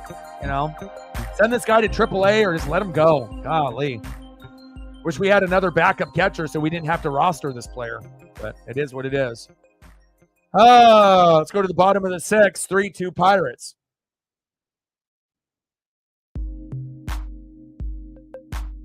Next up for the Pirates, 0-2 with a K, catcher Joey Bart. Batting second, the killer to the Mariners, 1-2 with a 2-run blast, Rowdy Tellez. And batting third, the former Marlin, 0-1 with a base on ball and a K, left fielder Brian De La Cruz. And like I mentioned multiple times on the stream, make sure you guys are taking care of your mental health. It's the most important thing you can do today. Addiction, depression, anxiety, these are things that I've gone through. Some of y'all have been going through these things right now or have in the past. So if you're slipping into the darkness a little bit, make some minor adjustments to your daily routine. If you're not exercising, exercise. If you're not eating healthy, eat healthy. It costs just as much for fast food to eat healthy now, so there's no excuse. And make sure you're actually listening to 30 minutes of music every day, spending time with friends, family, and your pets. If you got a cat or a dog, give them the love and attention that they deserve. And if you do these basic things, you'll come out on the other side a little bit quicker and you can win the day. Now, I don't expect anybody to exercise 7 days a week like me, since I got a pup. And I got an American Staffy that needs to be walked about an hour and a half to 2 hours a day. I do about 3 walks of about 30 to 45 minutes each. And again, I've lost 90 pounds within the last year. My dog has lost probably about 15 to 20. I've never been happier. My diet has changed. You know, I don't really drink a whole lot of booze anymore. I'm not eating fast food, not drinking soda. And again, it is a hard thing to do. I love going to Flavortown. Popped up all the way back to the wall. And I love cheeseburgers and pizza and tacos and spaghetti and pasta. But sometimes, you know, if you can have a little bit of discipline and cut back on those things, you can lose weight, you'll look good, you feel good, just like Dion said, and you'll play good. Bottom of the sixth, 3-2 Pirates, and a big hit. I don't know why Castillo is still in the game, but again, I know why. It's because our bullpen fucking stinks. And if we bring in Austin Voth or Trent Thornton or Taylor Saucedo, we're probably going to be doing just as bad as Luis, or if not worse. So that's the problem when you don't got a lot of bullpen guys that are reliable. Then you have to stick it out with your starting pitcher, whether he's good or whether he's shitty.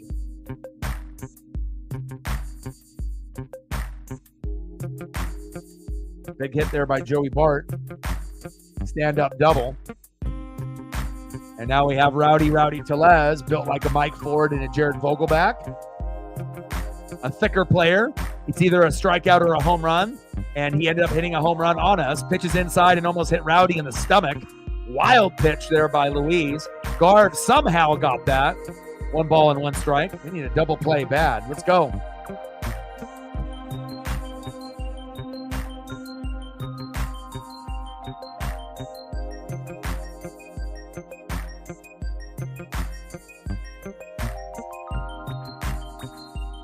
Odin Sun with a 4. Appreciate you, man.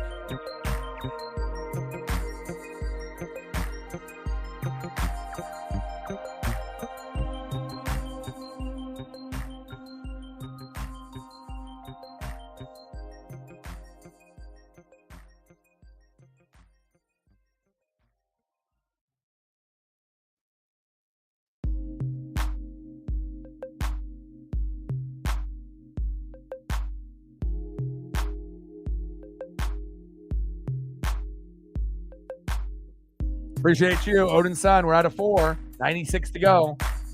Stacks on stacks, racks on racks, little cactus jack, bang, bang. Appreciate you. 96 to go. Thank you so much. Every dollar counts. It'll go towards Paisley and food and bones and anything to be able to take care of her.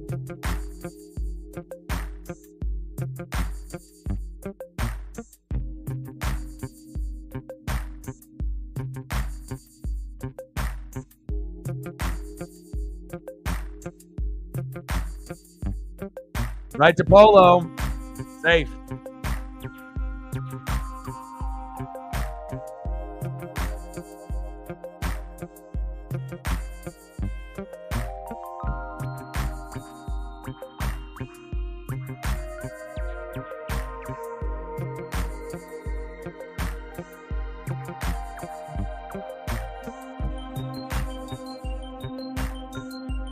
Come on, Mariners, find a way.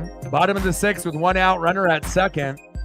Next up is Brian De La Cruz. And hopefully the Mariners are smart enough to realize that the weakest part about this team, besides, not being able to hit, having the lowest batting average as a team in the MLB and the most strikeouts or up there for strikeouts. I haven't looked at the graphic in the last day or two. And a little blooper into right field. And Luke Raley bobbles it. Jesus Christ. And he gets a double out of it. Now it's 4-2. Pirates should have left fucking Haniger in right field. Idiot. Golly. Brian De La Cruz, the former Marlin, coming up big. Now it's 4. Feels like the game's over already. I want to make sure that we can keep trying out there. But again, instead of spending money on guys like Polo and Garb, why not spend money on a guy that can pitch in the 6th and the 7th? Bullpen fucking stinks. And now you're going to pull Castillo probably out of the game, but you pulled him too late. But we'll see what happens. Even if we bring in someone new, they'll probably do just as good or bad as Castillo. So, not ideal.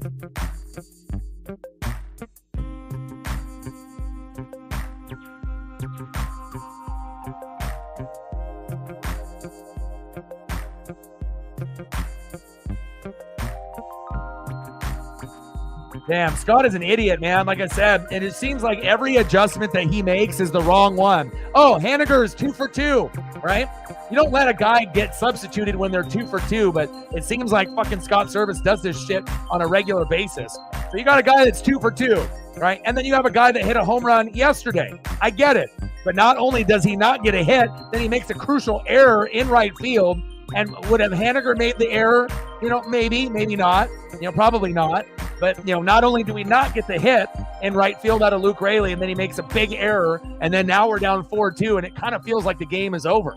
I want to stay positive and hope that we have one more inning where we can get 1 or 2 runs, or 1 run in the 8th, 1 run in the 9th, and maybe we can win 5-4, in the 9th or the 10th. But we have such a hard time being able to manufacture hits and runs.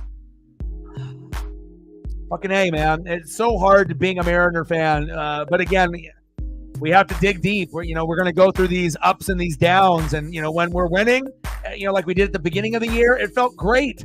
But when we end up losing games where we feel we should win, it hurts more than anything. And we got another early game tomorrow. But hopefully by the sports gods that we can find a way.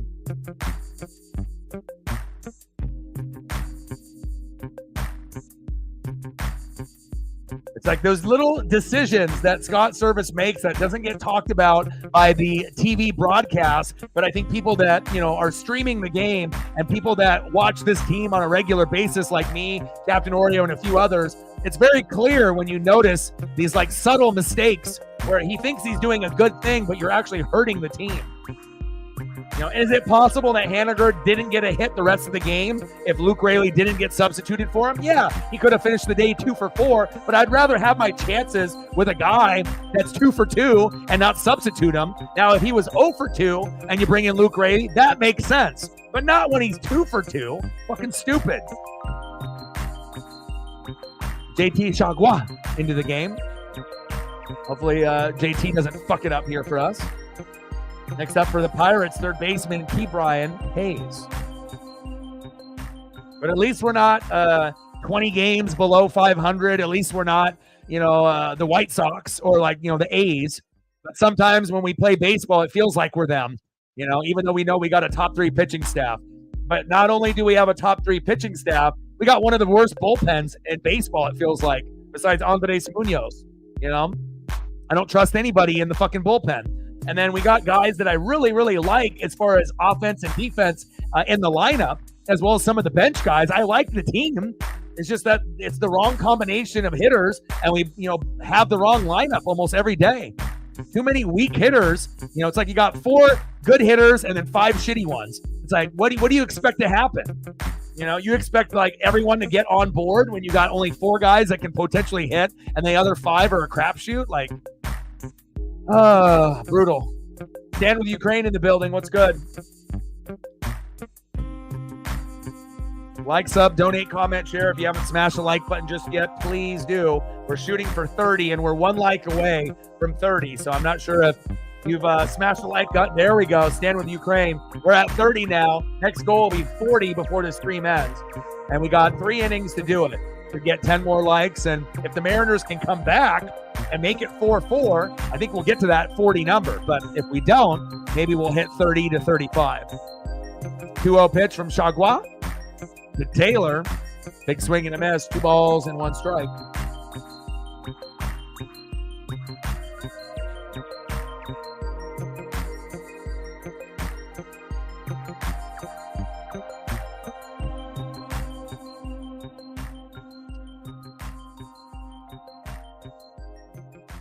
Pitch right down in the zone at the knees. 2 balls and 2 strikes.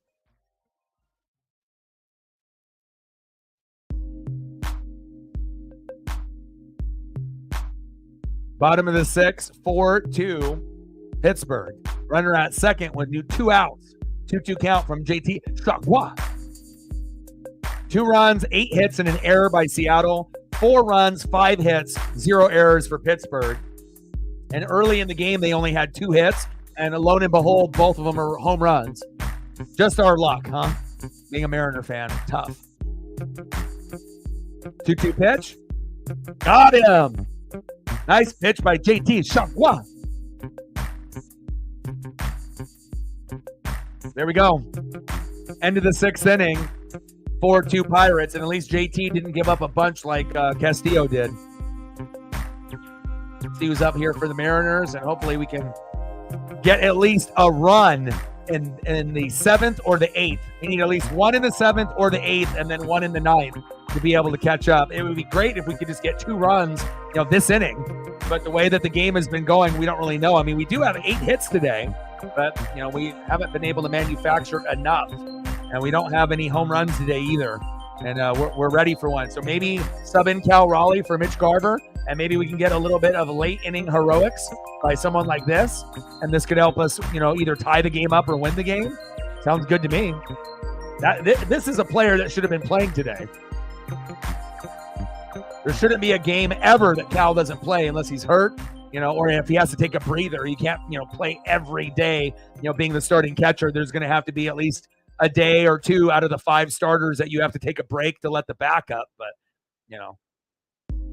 hopefully we can figure something out here. Let's go to the top of the 7th, see who's up here for the Mariners. Next up for the Mariners, 1 for 2, shortstop Leo Rivas.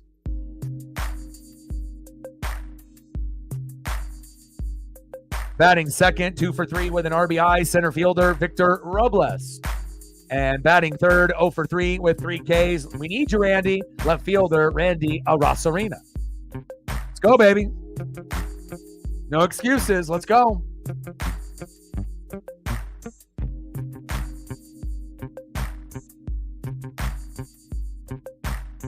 Let's go, Leo. Drop a bunt down. This would be a perfect opportunity. It's not 2 outs, right? You're the first guy up here, and I know he's 1 for 2, but drop a bunt down that third base line. If the throw is wild, we might be able to get a double out of it and get a runner in scoring position. Again, these are the baseball minds that are different than Scott Service. So we'll see. But since I have been bitching and moaning about bunting, I have seen Service, call the bunt a little bit more. But we'll see if Santana pitches to Rivas good enough where maybe we can drop down a bunt to get on with a single or a double. Could be the difference of us coming back in the game or not. You got to think outside the box.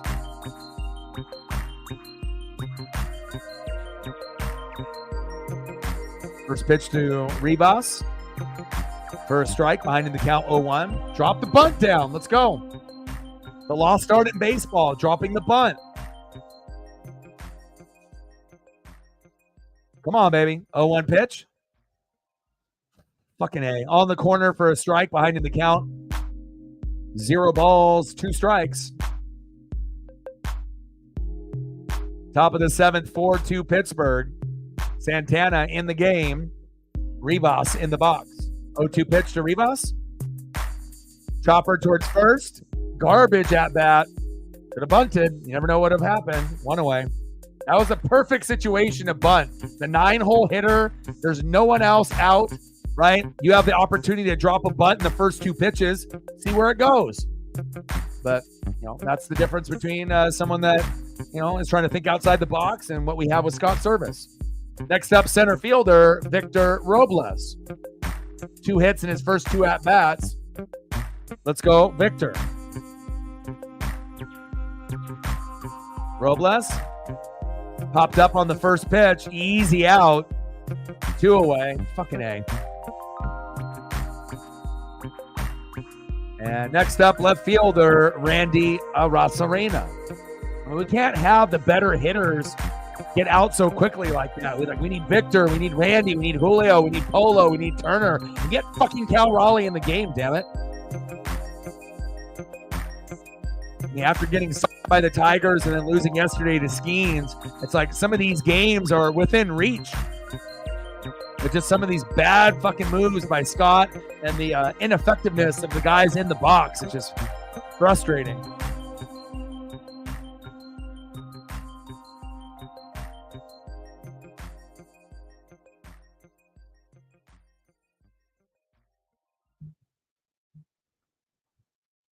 Top of the 7th, 4-2 Pirates.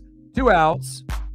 0-1 count from Santana to Randy Arozarena. 0-1 pitch. Chop foul behind the count now, 0-2.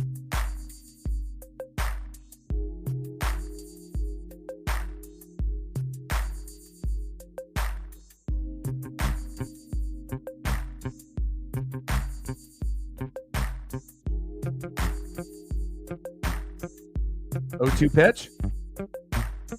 Randy pops up. And at the net, and he dropped it. Rowdy Tellez. We'll take that. Looked like he had room to make the catch. Should have made the catch.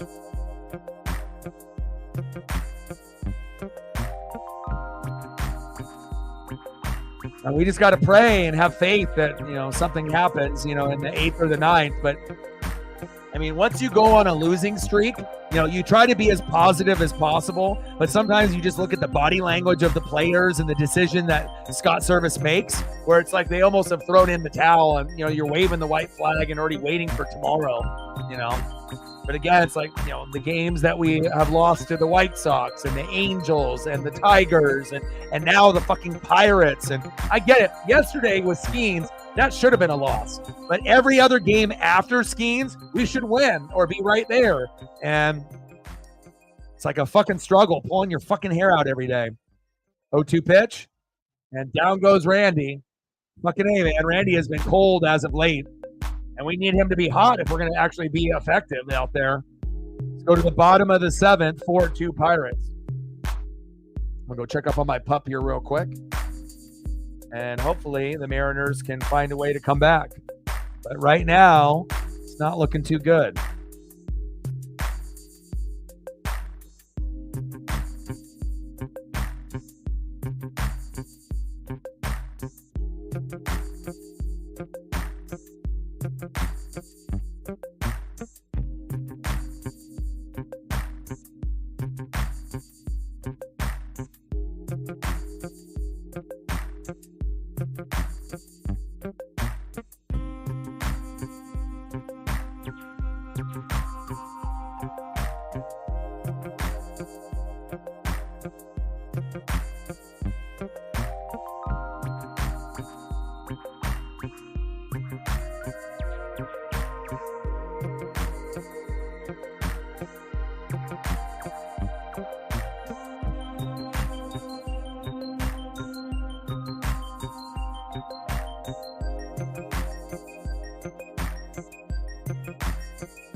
All right, let's get it here.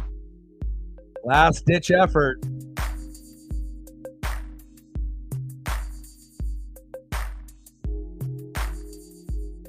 We gained a couple subs. That's a good sign. And we need 16 more to get to 20,400. Shout out to the 2 people that just recently subbed to the channel. Appreciate you. 16 subs now to 20,400. And we just broke 4.1 million views just a few weeks ago. So next goal will be 5 million views on the channel. Bottom of the 7th, 4-2 Pittsburgh. JT Chagua is still out there, and he did good in that 6th inning, kind of like a Matt Brash would do when he came in. And we'll see what we got here with the 8-hole hitter, right fielder, Jay Juan Bay. 1-1 pitch. Big swing and a miss for Jiha Wan Bay there in right field. Finding the count 1-2.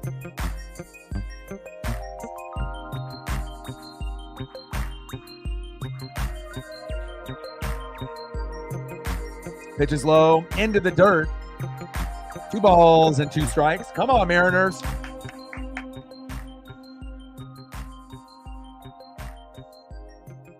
Just got to keep positive. We just got to pray we can find a way to get a run in the 8th and the run in the 9th and not give up any more. We have to pray for a miracle. 2 runs in the 8th, 2 runs in the 9th, in one of those innings, or 1 and 1. We have to find a way to get a little bit of a rally going. We don't have any home runs yet, and I think this would be a great time to implement Cal Raleigh for Garver, for those duties. Because if we do, we're going to have a chance to maybe make it happen. But if Cal does not get in, we're going to lose this game. That's just the way that it feels. And then we'll see what happens tomorrow. And obviously, we don't want to get swept by the Tigers and then swept by the fucking Pirates. I mean, we keep getting swept. We're not going to make the playoffs. I mean, we're barely over 500 right now. We're only 3 games up. Hell, there was one point we were 10 to 15 games above 500. Now we're only 3. 63 and 60 is about to turn into 63 and 61. And then if we lose tomorrow, 63 and 62. Not good. I was predicting at the beginning of the year 90 to 95 wins. Reflect had 100 to 105. I didn't think we were going to get that many, but we're definitely hitting a wall. And then after this series is over, after I stream tomorrow at 10:30 in the morning, fucking A, we got the Dodgers and the Giants. And the Giants really aren't that great, but they're kind of a sleeper team where if you take them for granted and play down to them like we did with the Tigers, well, we might get swept by them as well. And then the Dodgers are one of the best in the world, right? And we're going to play our A game against them. But even if we play our A game against them and, get up for that series, we might only win 1 game or maybe none. So this is very crucial to see if we can find a way to come back in this game. And then if we lose today, we have to win tomorrow. We have to. We got to stop the bleeding. I mean, how many losses in a row are we going to fucking get before we can turn it around? 1-2 pitch. Oh, shit. Hit deep. Back. Gone. And the game is officially over. 5-2. Jared Triolo with the solo blast. 411 feet. And our bullpen and pitching woes and our hitting woes continue. Fuck. Jared Triolo. And that's what happens when one team has 3 home runs and another team has 0 home runs. Fuck. Next up, shortstop Isaiah Kiner-Falefa.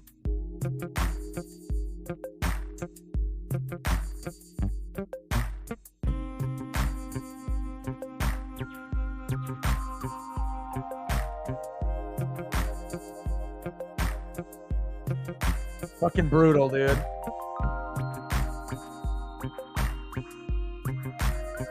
He didn't see shit coming. Little dribbler up the middle. Safe at first.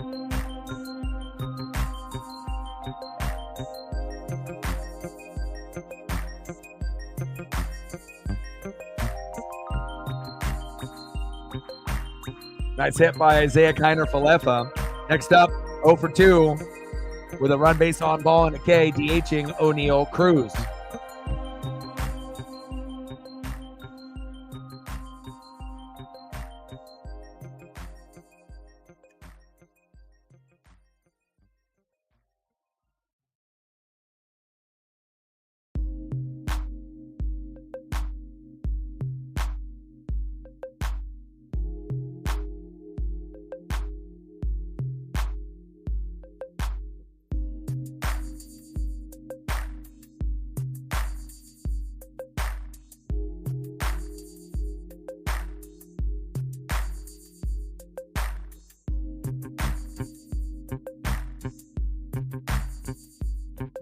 All right, another pitching change. Oh, brutal, brutal, brutal. And we are not good in morning games.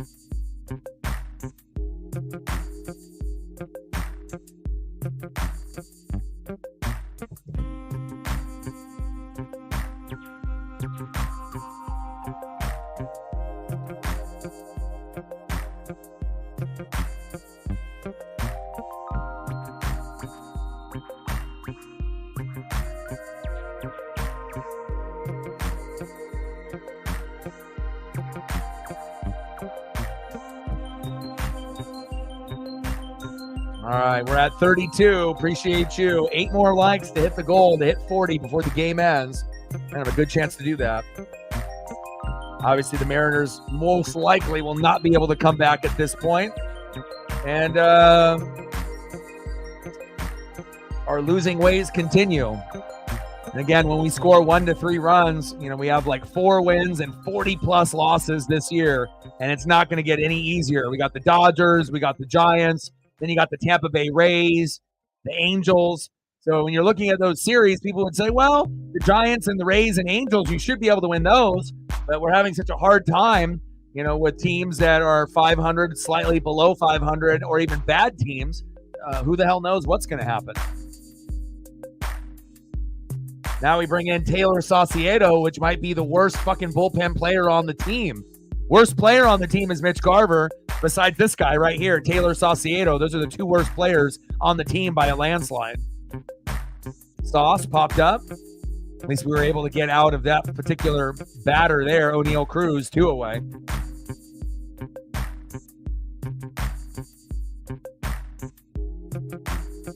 Next up for Pittsburgh, catcher Joey Bart.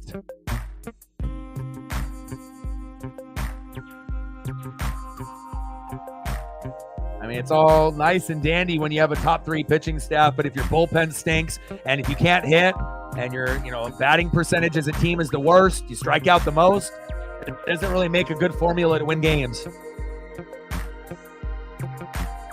Bottom of the 7th, 5-2 Pittsburgh, runner at first with 2 outs. Saucedo on the mound. 1-0 count to Joey Bart.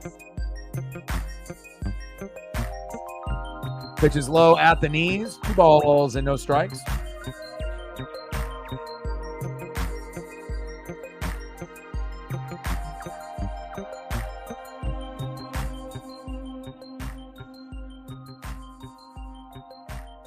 Two-0 pitch.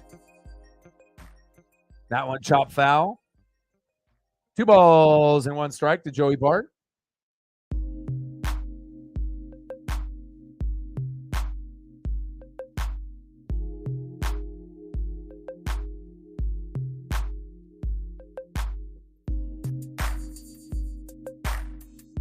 2-1 pitch from Sauce.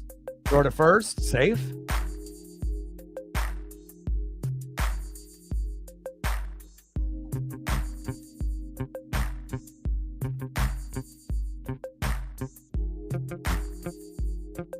Bottom of the seventh, 5-2 Pittsburgh. Runner at first with 2 outs. 2-1 pitch from Sauce to Bart. Bart, sharply hit. In between the gap, again. Kiner Falefa flying around the bags and scores 6-2 Pittsburgh. Brutal. That shows you, when you don't have a good bullpen, this is exactly what happens. Sauce, you're terrible. You shouldn't even be on the team. Next up, first baseman, Rowdy Tellez. Already has a 2-run blast today. Will he add another one to his resume? A lot of times for Rowdy, it'll either be a strikeout or a home run. And we definitely got the home run today.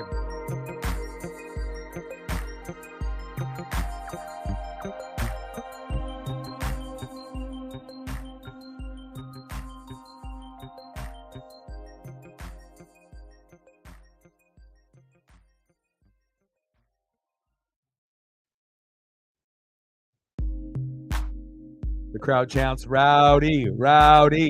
Popped up. Should be a routine play for Randy, and he missed it. Jesus Christ. Unbelievable. Randy out of position, and then obviously ends up being a ground rule double on the side there. Fucking A. 7-2 Pittsburgh.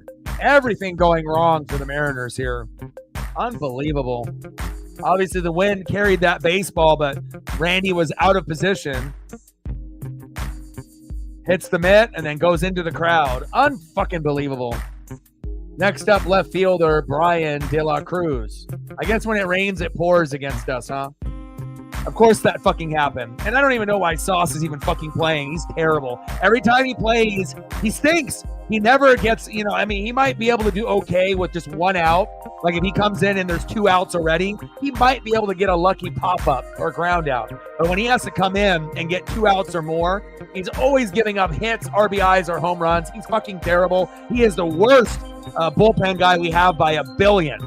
He's on the same level of boo level as Mitch Garver. Terrible, those guys. Oh, man. And now we got Brian De La Cruz up next. Make the pain stop, sports gods.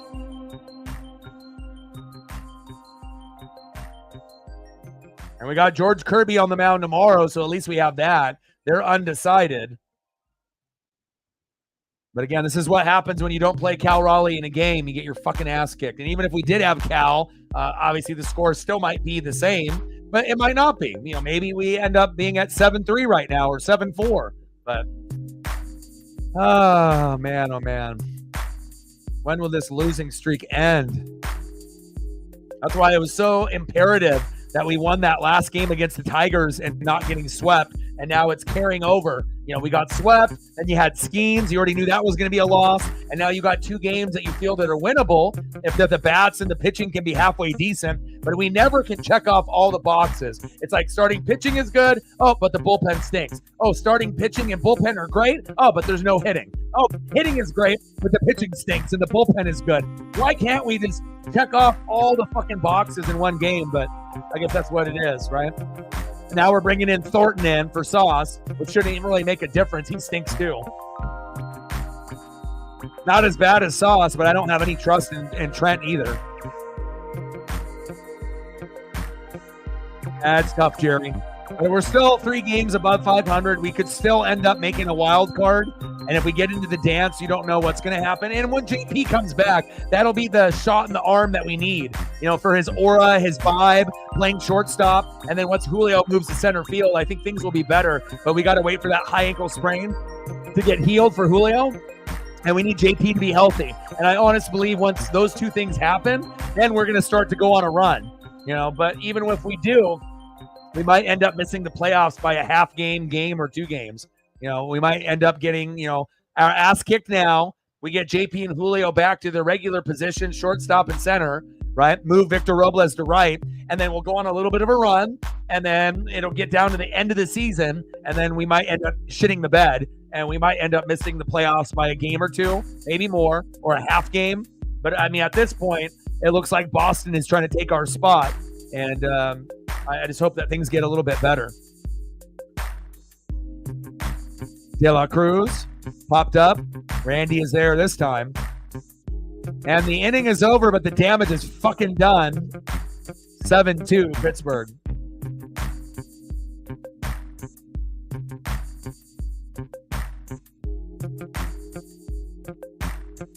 Oh, man, oh, man.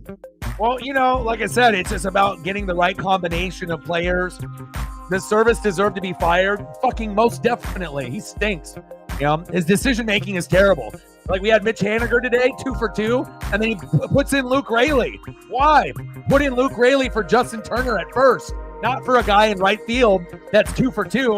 And then as soon as he does that, Raley doesn't get a hit at his first at-bat and then makes a fucking error and then brings in a run. So, again, I just feel like these little subtle decisions that Scott makes are terrible ones. Not smart whatsoever. He's a fucking idiot. Out of all the 30 managers, he's bottom 10. Terrible. Fucking terrible. Obviously, DePoto's terrible too. Stan, the owner's terrible as well. But unfortunately, we can't get rid of all 3, but I wish we could. I honestly feel if you had 10 hardcore fans in a room, that they could end up managing the team better than Scott Service. Just hardcore fans that watch every day could do a better job managing this team. Like you have a little war room and you're coming up with decisions together with analytics and metrics. It's not that tough, man. And he's too soft as a manager too. Never shows emotion. Bring back Lou Piniella. Golly. But at least we were getting into football season. We got college football, right? We got the NFL. Lots of preseason today. NASCAR Cup obviously is winding down. 3 more races until the playoff. And then obviously as we transition into that, and once NASCAR ends and baseball ends, then you go into football, basketball, and then obviously the NHL. Oh, man, oh, man, oh, man. Tough.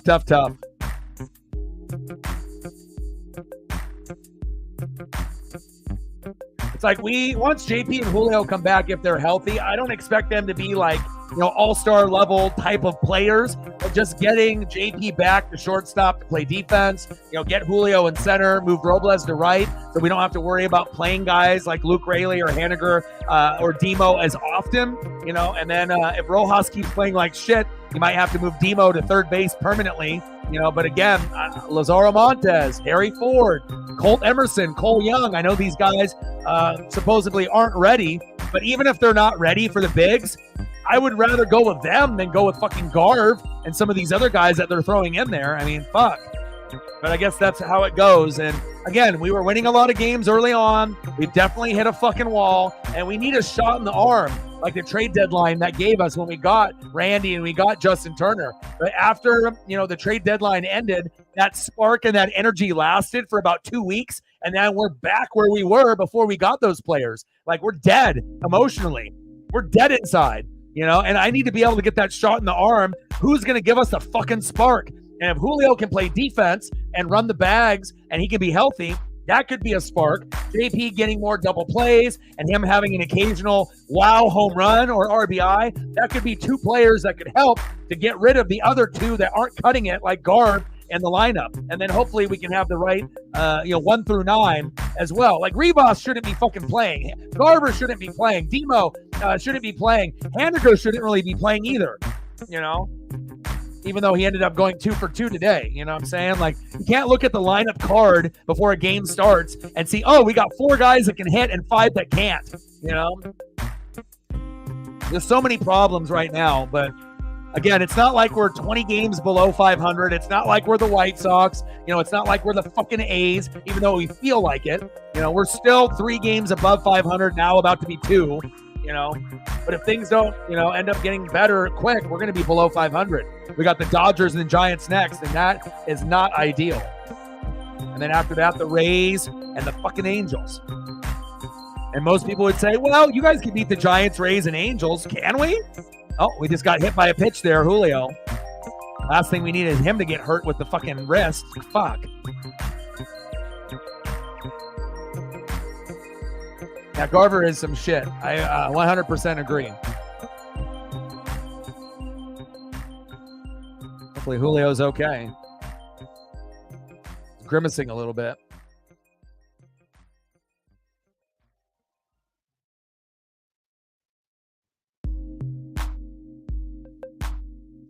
Next up, second baseman Jorge Polanco, maybe the only Mariner player that's been booed in the last 15 years for a month and a half. But since he ended up getting better offensively, made the defensive play of the year with Rivas, he did make an error a couple days ago, but he's been better defensively, and he actually has been worth the money as of late. He's been hitting home runs, RBIs, singles, doubles. He's been doing that. Not like Garv, who's potentially just worthless. Like, even as a backup catcher, I don't like him. Every time, you got to think when the starting pitcher has Garv, what do you think they're saying inside? They're like, fuck, I don't get Cal. I got to get this fucking guy, And we never win when he's fucking catching.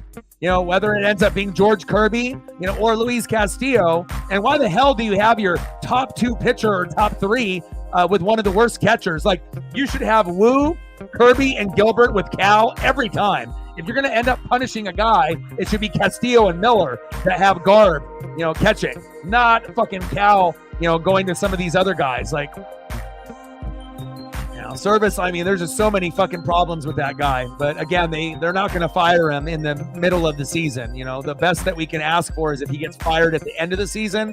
But just like the Mariners organization, 54%, they're lazy as fuck. They don't make moves, and they're just going to go as long as they can by profiting on the fans and hoping that the team overachieves and they can say, see, we did it, and not because of you, ownership, it's because the players just found a way. But they're always going to be the ones trying to take credit for shit when they didn't do anything or the bare minimum, But I am happy that they ended up getting two relievers and they ended up getting Justin Turner and Randy Arozarena, but it's not enough. Need more. And again, we haven't played the Angels well. I wouldn't be surprised if we got swept by them. Tampa Bay, we might win 1 out of 3 if it's a 3-game series. If it's 4, maybe 1. And then Giants, we might only win 1. Hell, the Dodgers will probably get swept. Maybe we can get lucky, and win 1. But, they have problems with injuries with their pitching staff. But the problem is they have so many pitchers in the farm system and in the fucking bullpen that they have so many options that even when they have a shitload of guys get hurt, it doesn't affect them. Mookie, Freddie, Shohei Ohtani, and Teoscar, fuck, my God. Top of the 8th, 7-2 Pittsburgh. Runner at first, 1 out, 0-2 pitch. Pitches outside, 1 ball and 2 strikes from Santana to Turner. Kip in the building, what's good? Oh, if we miss the playoffs, he's getting fired, yes. But too bad we can't do like a double, where we get rid of Dipoto at the same fucking time. And we get a brand new GM, brand new manager, and we can get someone to come in. Like, I would love for us to get like a Bob Melvin from the A's. I think he's one of the top 10 managers right now that's on a shitty team. But if he got on a good team, I think he could make a bigger name for himself. We need 5 more likes to hit 40 for the goal for the night. If you haven't smashed the like button yet, please do. 2-2 pitch. All the way to the wall and caught. What a defensive gem in right field. Wow. We can't even get a fucking base knockout there. Ji-Hwan Bae. Fucking A, Ji-Hwan. Bae. Golly, nice defense. We can't even get lucky with a Justin Turner hit. Next up is Demo Dylan Moore.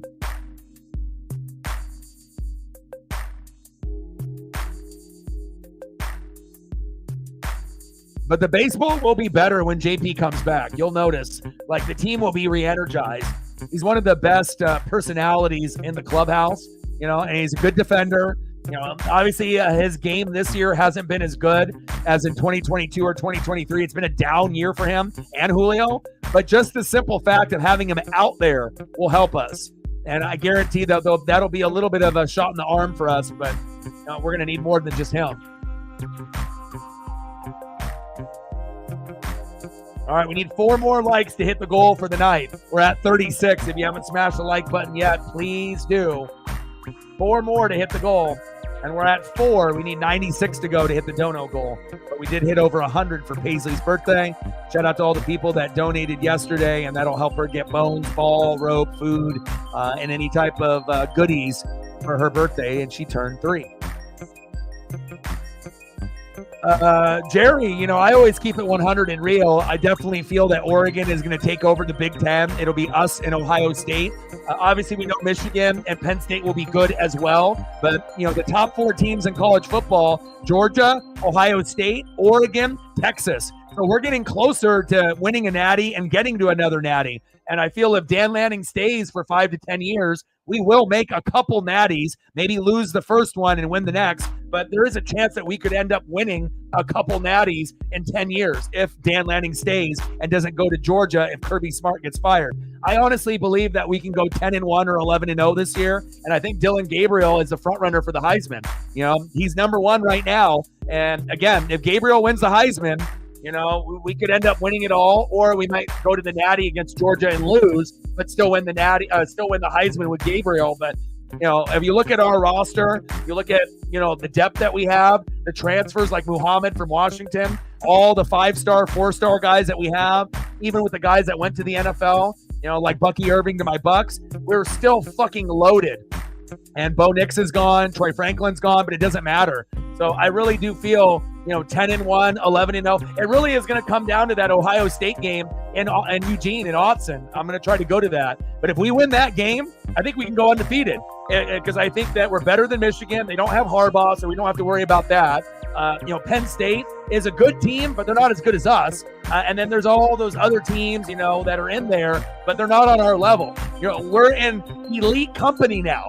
It's like when it was Georgia, right? Bama, Ohio State, Michigan. Right now, Bama and Bama and Michigan are still going to be good, but when you don't have Nick Saban and Harbaugh, you're going to take a step back to Sarkisian in Texas and Lanning in Oregon. So I still think Michigan and Bama will be a top 8 team, but I think Oregon and Texas have leapfrogged them. And I think now, again, Georgia 1, Ohio State 2, Oregon 3, Texas 4. Oregon and Texas are the underdogs, but you never know, what could possibly happen.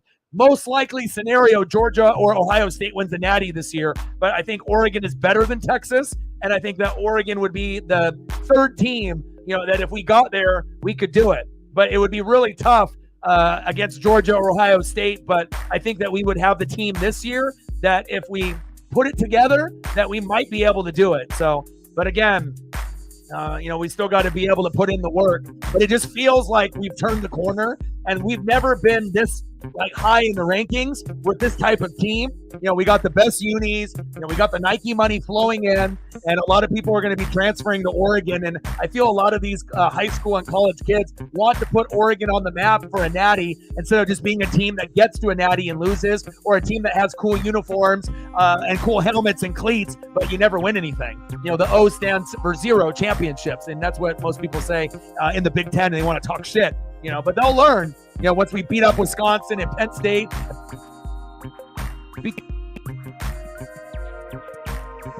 Team that we might really have a problem with is Ohio State for the next 10 to 20 years. I would say that's pretty good. A brand new team coming in and taking over, the number 1 or the number 2 spot. And I feel that we can either win the division or get 2nd place. But I think 10-1, 11-0 is realistic. And I think Dylan Gabriel winning the Heisman is realistic. If you actually look at the Heisman candidates, he's in most people's polls as 1 or 2 overall.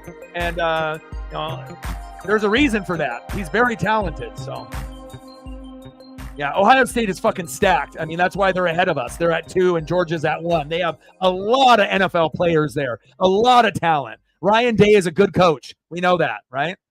And like Kirby Smart, he's great. Kirby Smart is the new Nick Saban, right? Ohio State, Ryan Day is the new Harbaugh. And now we have Lanning and Sarkisian that are, trying to make names for themselves. And so we'll see where it goes. But it would be awesome to see Oregon or Texas win a natty in the next 10 years or multiple. We've already seen Georgia. Ohio State obviously is hungry and they want their natty as well. I get it. Georgia already had their run, and they're still going to be in the mix. But we'll see where it goes. Yeah. But again, once we end up hitting our natty and we win it, there's a good chance that recruiting will go to a whole nother level, and then we'll turn into a mini Georgia. Like I said, Lanning came from there. All we got to do is win one natty, and then all those people that are thinking about going to Georgia or Bama, or Ohio State or Michigan will be like, you know what? They got something cooking over here. Let's go over here to Oregon. And then especially if we start cooking up all the Big Ten teams besides Ohio State. And remember, last time we played Ohio State in the shoe with no Kayvon Thibodeau, we fucking won. And our team wasn't even 100%. So if we can beat Ohio State with no fucking Thibodeau, who was like the best player on our team that year, I like our chances against Ohio State this year. I really do, especially in Autzen. So, we'll see. We'll see where it goes. Bottom of the 8th, 7-2 Pittsburgh with 2 outs. Next up is Bay.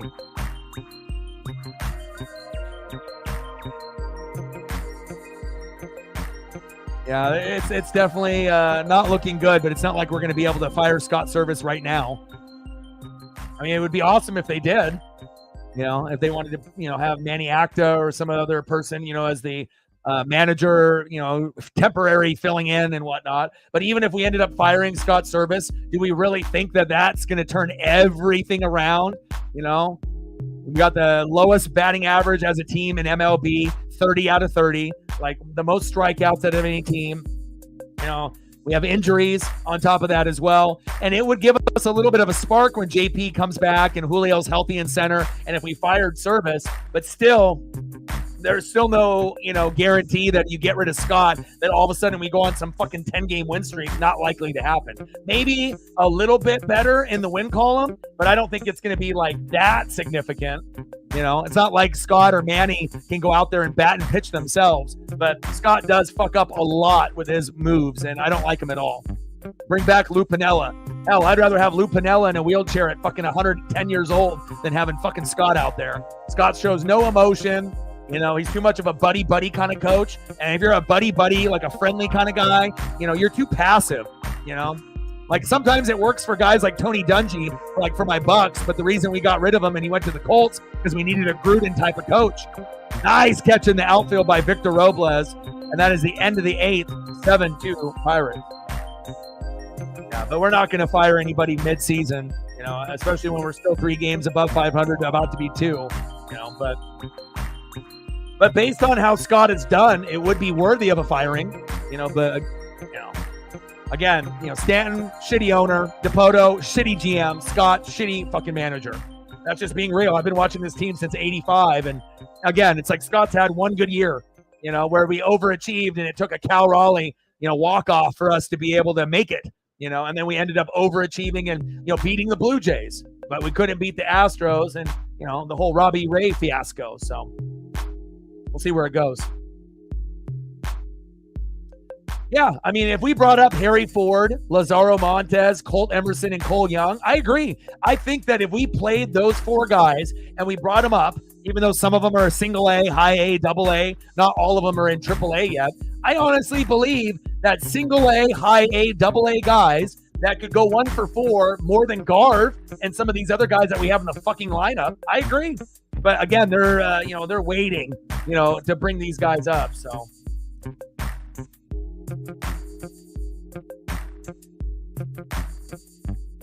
Yeah, but NA, you have to realize it's more than just a starting pitching staff. It's a team sport. If you have one of the worst bullpens in baseball, you strike out the most, and you have the lowest batting average at any team, you have to get to 4 runs, 7 to 10 hits just to compete. And even if we would have gotten 4 or 5 today, it's still a loss. You know what I'm saying? So again, when we score 1 to 3 runs, we have 4 wins and 40 plus losses. Not good. So this is, more than just a Scott Service problem. It's more than a Dipoto problem. There's a lot of things that need to fucking change for us to turn it around. And when we're hot, we get really hot. Look at the beginning of this year. But again, to have that consistency for a whole season is very, very tough. It is sad, but for me, I've been a fan since 85 and I'm never going to stop. I met Ken Griffey Jr. when I was 7, met Ken Griffey Sr., in that same period. I've been watching since 1985, even though I look young, and you got to think, I've only had 4 good years, 4, right, out of 39 being a fan, 4. out of 39. Most fans cannot stomach that. 1995, right? The 95 slide with Griffey, right? 97, the AL MVP with Griffey. 2001, Ichiro's rookie year, where we won 116 games and lost to the Yankees. And then in 2022 with Cal. 4 good years. But on the bright side, right? 4 good years in 39. But since 2022, I feel we're going to have many good years from 2022 to 2042. I feel this next 20 years will be many good years compared to what we had 4 good years out of 39. I feel in the next 20 years, there's a chance for us to have 10 good years out of 20. Maybe even 12. There's going to be years where we suck or we miss the playoffs, but there's potential to be 10 good years, 10 bad years, or 12 good years, 8 so-so years. It's going to be better. We're moving forward in the right direction, but there still needs to be changes. And it shows you, even if you have a top 3 pitching staff, these guys aren't pitching 9 innings like Nolan Ryan did when I was a kid, It's like as good as George Kirby and Logan Gilbert and Brian Wu and Castillo and Miller, they can't do it alone. And sometimes they're not good. Even though they're a top 3 pitching staff, they get fucked up. Top of the ninth, 7-2 Pirates. If you haven't smashed the like button yet, please do for my sanity. I'm going to need it. And I got another early broadcast tomorrow at fucking 10:30 a.m. So again, if you don't feel like sharing and you don't feel like donating, everyone is open to do whatever they want. But at the very least, if you're watching the stream, smash the like button so we can get to at least 40 and help out the algorithm and the metrics for your boy. It's already bad enough that we're losing 7-2, got swept by the fucking Tigers. I already knew we were going to get our ass kicked by Skeens yesterday. But these 2 games should be, winnable. But again, the Mariners are a terrible team in the morning and the early afternoon, at home at T-Mobile or on the road. We just can't get it done. They're just wiping the crust out of their eyes. The routine for us to play in the morning as a West Coast team is not good. We're terrible in morning games, so when I come up with these predictions, I do it based off stats and analytics alone, not just personal feeling. I always have to look at the stats and the analytics, but I would agree, NA, it is sad. And I do agree with you, Smith. If we brought up the young guys, we would get better results, but again, we're not in charge of the organization, which is unfortunate because I really do feel if you had 5 to 10 super fans of the Mariners that have been watching this team for over 20 years go into a war room, he could manage this team better than Scott Service and Jerry DiPoto are currently doing for this organization. Some things are common sense that they fucking lack. It's like never, putting out the best possible lineup to win. That's one big part of it too. Garver, absolutely, Polo got booed for a month and a half, but Sauce deserves to be booed. Garver deserves to be booed. Those 2 guys are fucking terrible. 2 worst players on the team by a fucking landslide. Mitch Garver, stupid decision to pay $10 million. Polo was a dumb decision, but at least he's coming around defensively and offensively. But Garver is trash. Sauce is trash. And they're not even trash that belong with Oscar the Grouch. It's like Oscar the Grouch lives in a garbage can, and then if he had trash that he wouldn't even sit in, that's where Garv and fucking Sauce belong. Fucking terrible. Top of the ninth, 7-2 Pittsburgh. Runner at first, 2-2 count to Mitch Garver, who hasn't done anything significant since fucking April or May. And the only thing you can count on for Garv is to get hit by a pitch or a walk, and he just got hit by a pitch. That's sad. He's got a better chance of bunting and getting safe on first than any other way. Any other way he swings, it's a strikeout, pop-up, or ground out. But again, hit by a pitch, like I said earlier, or a walk, that's the only way Garv is going to actually help us out, and he gets hit on the wrist. Funny how that works out, when you say something and then it ends up happening.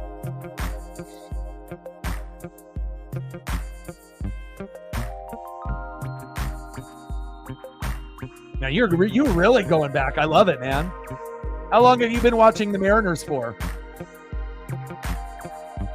Gorman Thomas. See, I was born in 82, so that was before my time. But I did start watching around 85. And then really starting to get into them, around 87, 88, 89. And then obviously when I met King Griffey Jr., that changed my life forever. You know, when you meet Ken Griffey Jr. and Ken Griffey Sr., and then you meet Sandy Koufax when you're 10, Griffey Jr. and Sr. when you're 7, it definitely changes your life forever.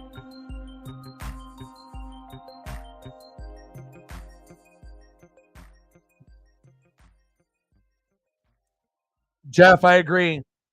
Demo is very, very streaky. Sometimes he can be good, but I mean, looking at this lineup card today, you know, okay, so you got guys that you think that could actually do something positive. Victor, Randy, Julio after he went 0 for 5 for his first game back at DH, but has gotten at least 1 hit since, Polo, and JT. And then you look at Demo, unreliable, Haniger, unreliable, but as in the last 2 weeks, he's had a couple walk-offs, and he's 2 for 2 today. And then what happens? He gets pulled for Luke Raley because Scott Service is an idiot. You're not going to get anything out of Garb, and Rivas is normally ice cold. So I agree. You know, again, it's we need to bring J.P. Crawford back. And the only way that Demo is playing is if he's replacing Rojas at third. And Rojas has been a liability, obviously, defensively and offensively, which is sad because I like Rojas playing over Demo. But, you know, we need to be able to bring up Colt Emerson and Cole Young and move some of these guys into these positions that we need help at, you know? I mean, Lazaro Montes in right field, but obviously we're going to move Victor Robles there, so we don't really need him. But to bring up Harry Ford, Colt Emerson, Cole Young would be huge. 72, nice. You got the experience. 72, how long have you been a Mariner fan, or are you a Mariner fan? Or are you just like a Mariner, you know, occasional watcher? Hard to be a fan of this team. You've been watching since 2012, since you were 7? See, believe it or not, I'm 42. You know, I got good genes, you know, from my mom and dad, but, you know, I've been watching since 85, since I was 3, and obviously with my dad, and then watching games, you know, with him, and then really, really getting into the stats and analytics side, you know, when I was like 5, 6, 7, when most kids, you know, were playing Nintendo or Atari 2600, I was doing that with G.I. Joes and Transformers and Ninja Turtles. But one thing that really fascinated me was stats on baseball cards and football cards and hockey and basketball. So when everyone was collecting cards and being in awe in the front of the card, I would immediately flip it over to the back. I was like, oh, okay, 6'4", 220. Oh, okay, he batted 320 in college. Oh, okay, he had 80 ribbies. Okay, 22 home runs. And I would memorize the stats, you know, of the guys, not just on the Mariners, but everybody in the junk wax era in cards, basketball, baseball, football, hockey. And I think that's why I'm so into analytics and metrics and statistics, because I was into it back when I was a kid. When other kids were playing video games and toys, I did that too, but I spent a lot of time reading and doing research. So, and that's why I'm here today, you know, grinding it out and doing my dream. Top of the 9th, bases loaded, 7-2 Pirates. I mean, it would be really nice if the game was like 4-2 with bases loaded with no outs and we'd have a chance, but, you know, it is what it is. So, but a lot of people don't realize, you know, what it takes to be a full-time streamer. I mean, I've been doing this for 12 years. It's my 3rd year full-time. It took me 10 years to go full-time. I sacrificed a Jordan rookie that's worth 30 grand now, PSA 9, 1986 Fleer Jordan, you know, that I ended up getting in 2003 in LeBron's rookie year for $1,000 on a auction on eBay when it was worth $2,500. Ended up selling it for 6-7 grand for, you know, the iMac and the speakers and the equipment and the green screen and the microphones. And I knew it was going to go up, but sometimes you got to sacrifice things for your dream, you know. But if I didn't have dreams and goals, I definitely would be hanging on to a Jordan rookie that's worth 20 to 30,000 now. And when Jordan passes, my card will be worth about 100,000. You know, easy. It's going to break that number. But again, sometimes when you have dreams and goals, you got to sacrifice for your dreams and goals. Top of the 9th, bases loaded, no outs. Next up is Victor Robles. Pops up. And amazing catch by Bay in right field. He has definitely saved at least 3 runs from the Mariners. And he's not even an everyday regular player for Pittsburgh. P1 Bay, nice job. We just can't catch a break no matter what it is. But we're not going to shit on the other team or the other players when they make a good play. That's really the difference between me and all the other sports and wrestling streamers. You know, it's very biased. They shit on everybody else, all the other fans, all the other players on the other team. You know, but we want to make sure we're given the proper love where it's, you know, needs to be given.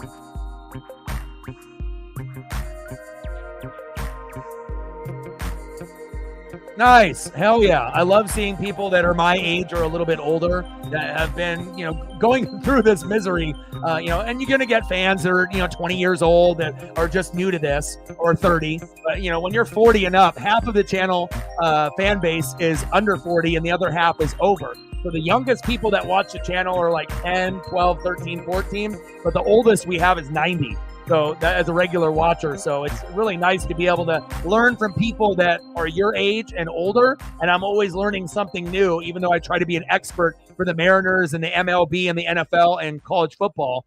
Oh, there goes the bat. 0-2 pitch with bases loaded with one out. But I appreciate the sub. And I will totally agree with you with this as well.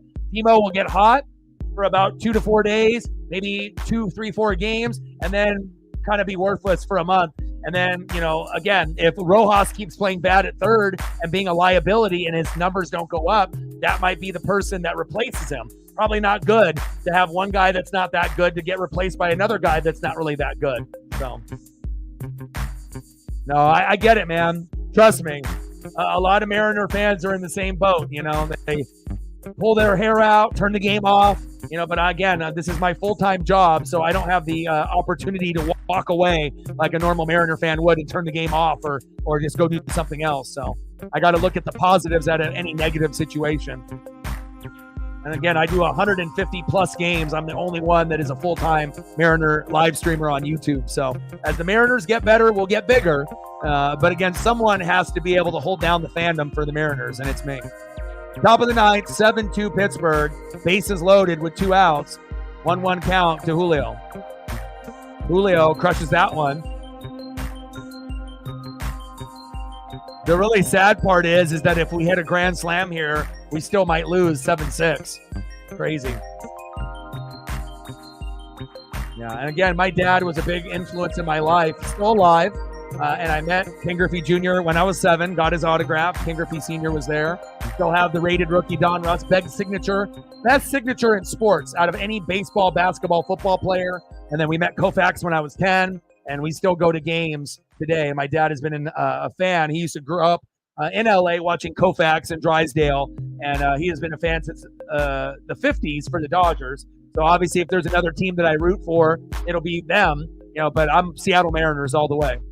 Top of the ninth, 7-2 Pittsburgh, bases loaded with 2 outs. But I did have the pleasure of meeting Griffey and Koufax, and those are 2 of the best lefties of all time, besides Randy Johnson and Steve Carlton as far as pitchers. And Griffey, one of the only guys that didn't do Balco and steroids in the 80s and 90s, and I'm really proud of that. I couldn't imagine being, a Giant fan and being a Barry Bonds guy or a Mark McGwire guy or a Sammy Sosa guy. I would have been crushed. Roger Clemens guy, Rafael Palmeiro. I mean, you can go down the list of all the guys that fucking cheated. So, oh really? To watch the Pilots? That's awesome. And big swing and a miss, and the game is over. Down goes Julio. Final score: Pirates 7, Mariners 2. All right. Well, I appreciate everyone coming through, showing love. If you haven't smashed the like button yet, please do. And I'll be live tomorrow at 10:30, and we'll try not to get swept by this Pittsburgh Pirate team. Let's see where we're at on the likes. Do we end up hitting 40? We're 1 like away from 40, and that's the goal for the night. So there we go. We just got it. Thank you so much. And GG to all the Pirates fans, you and all the Mariner haters. I appreciate you. And again, hopefully things will get a little bit better here for us tomorrow. But again, going to be a tough one, playing in the morning, and then we got the Dodgers and the Giants next. So definitely not going to be easy. So I love you guys, and I appreciate you guys very, very much. Enjoy some NFL preseason football. There's a lot of it today. There'll be some racing today in the Xfinity Series, which I'll be watching. NASCAR Cup Series tomorrow, and some NFL and baseball tomorrow as well. I'm going to hang out with my Paisley pup. I hope you guys have a great Saturday. I'm not going to let this loss ruin my day. Final score, Pirates 7, Mariners 2. And I got one question for you. Who talk sports like us? Your boy Ryan, Northwest Sports Fanatics, and I'm out. Gang.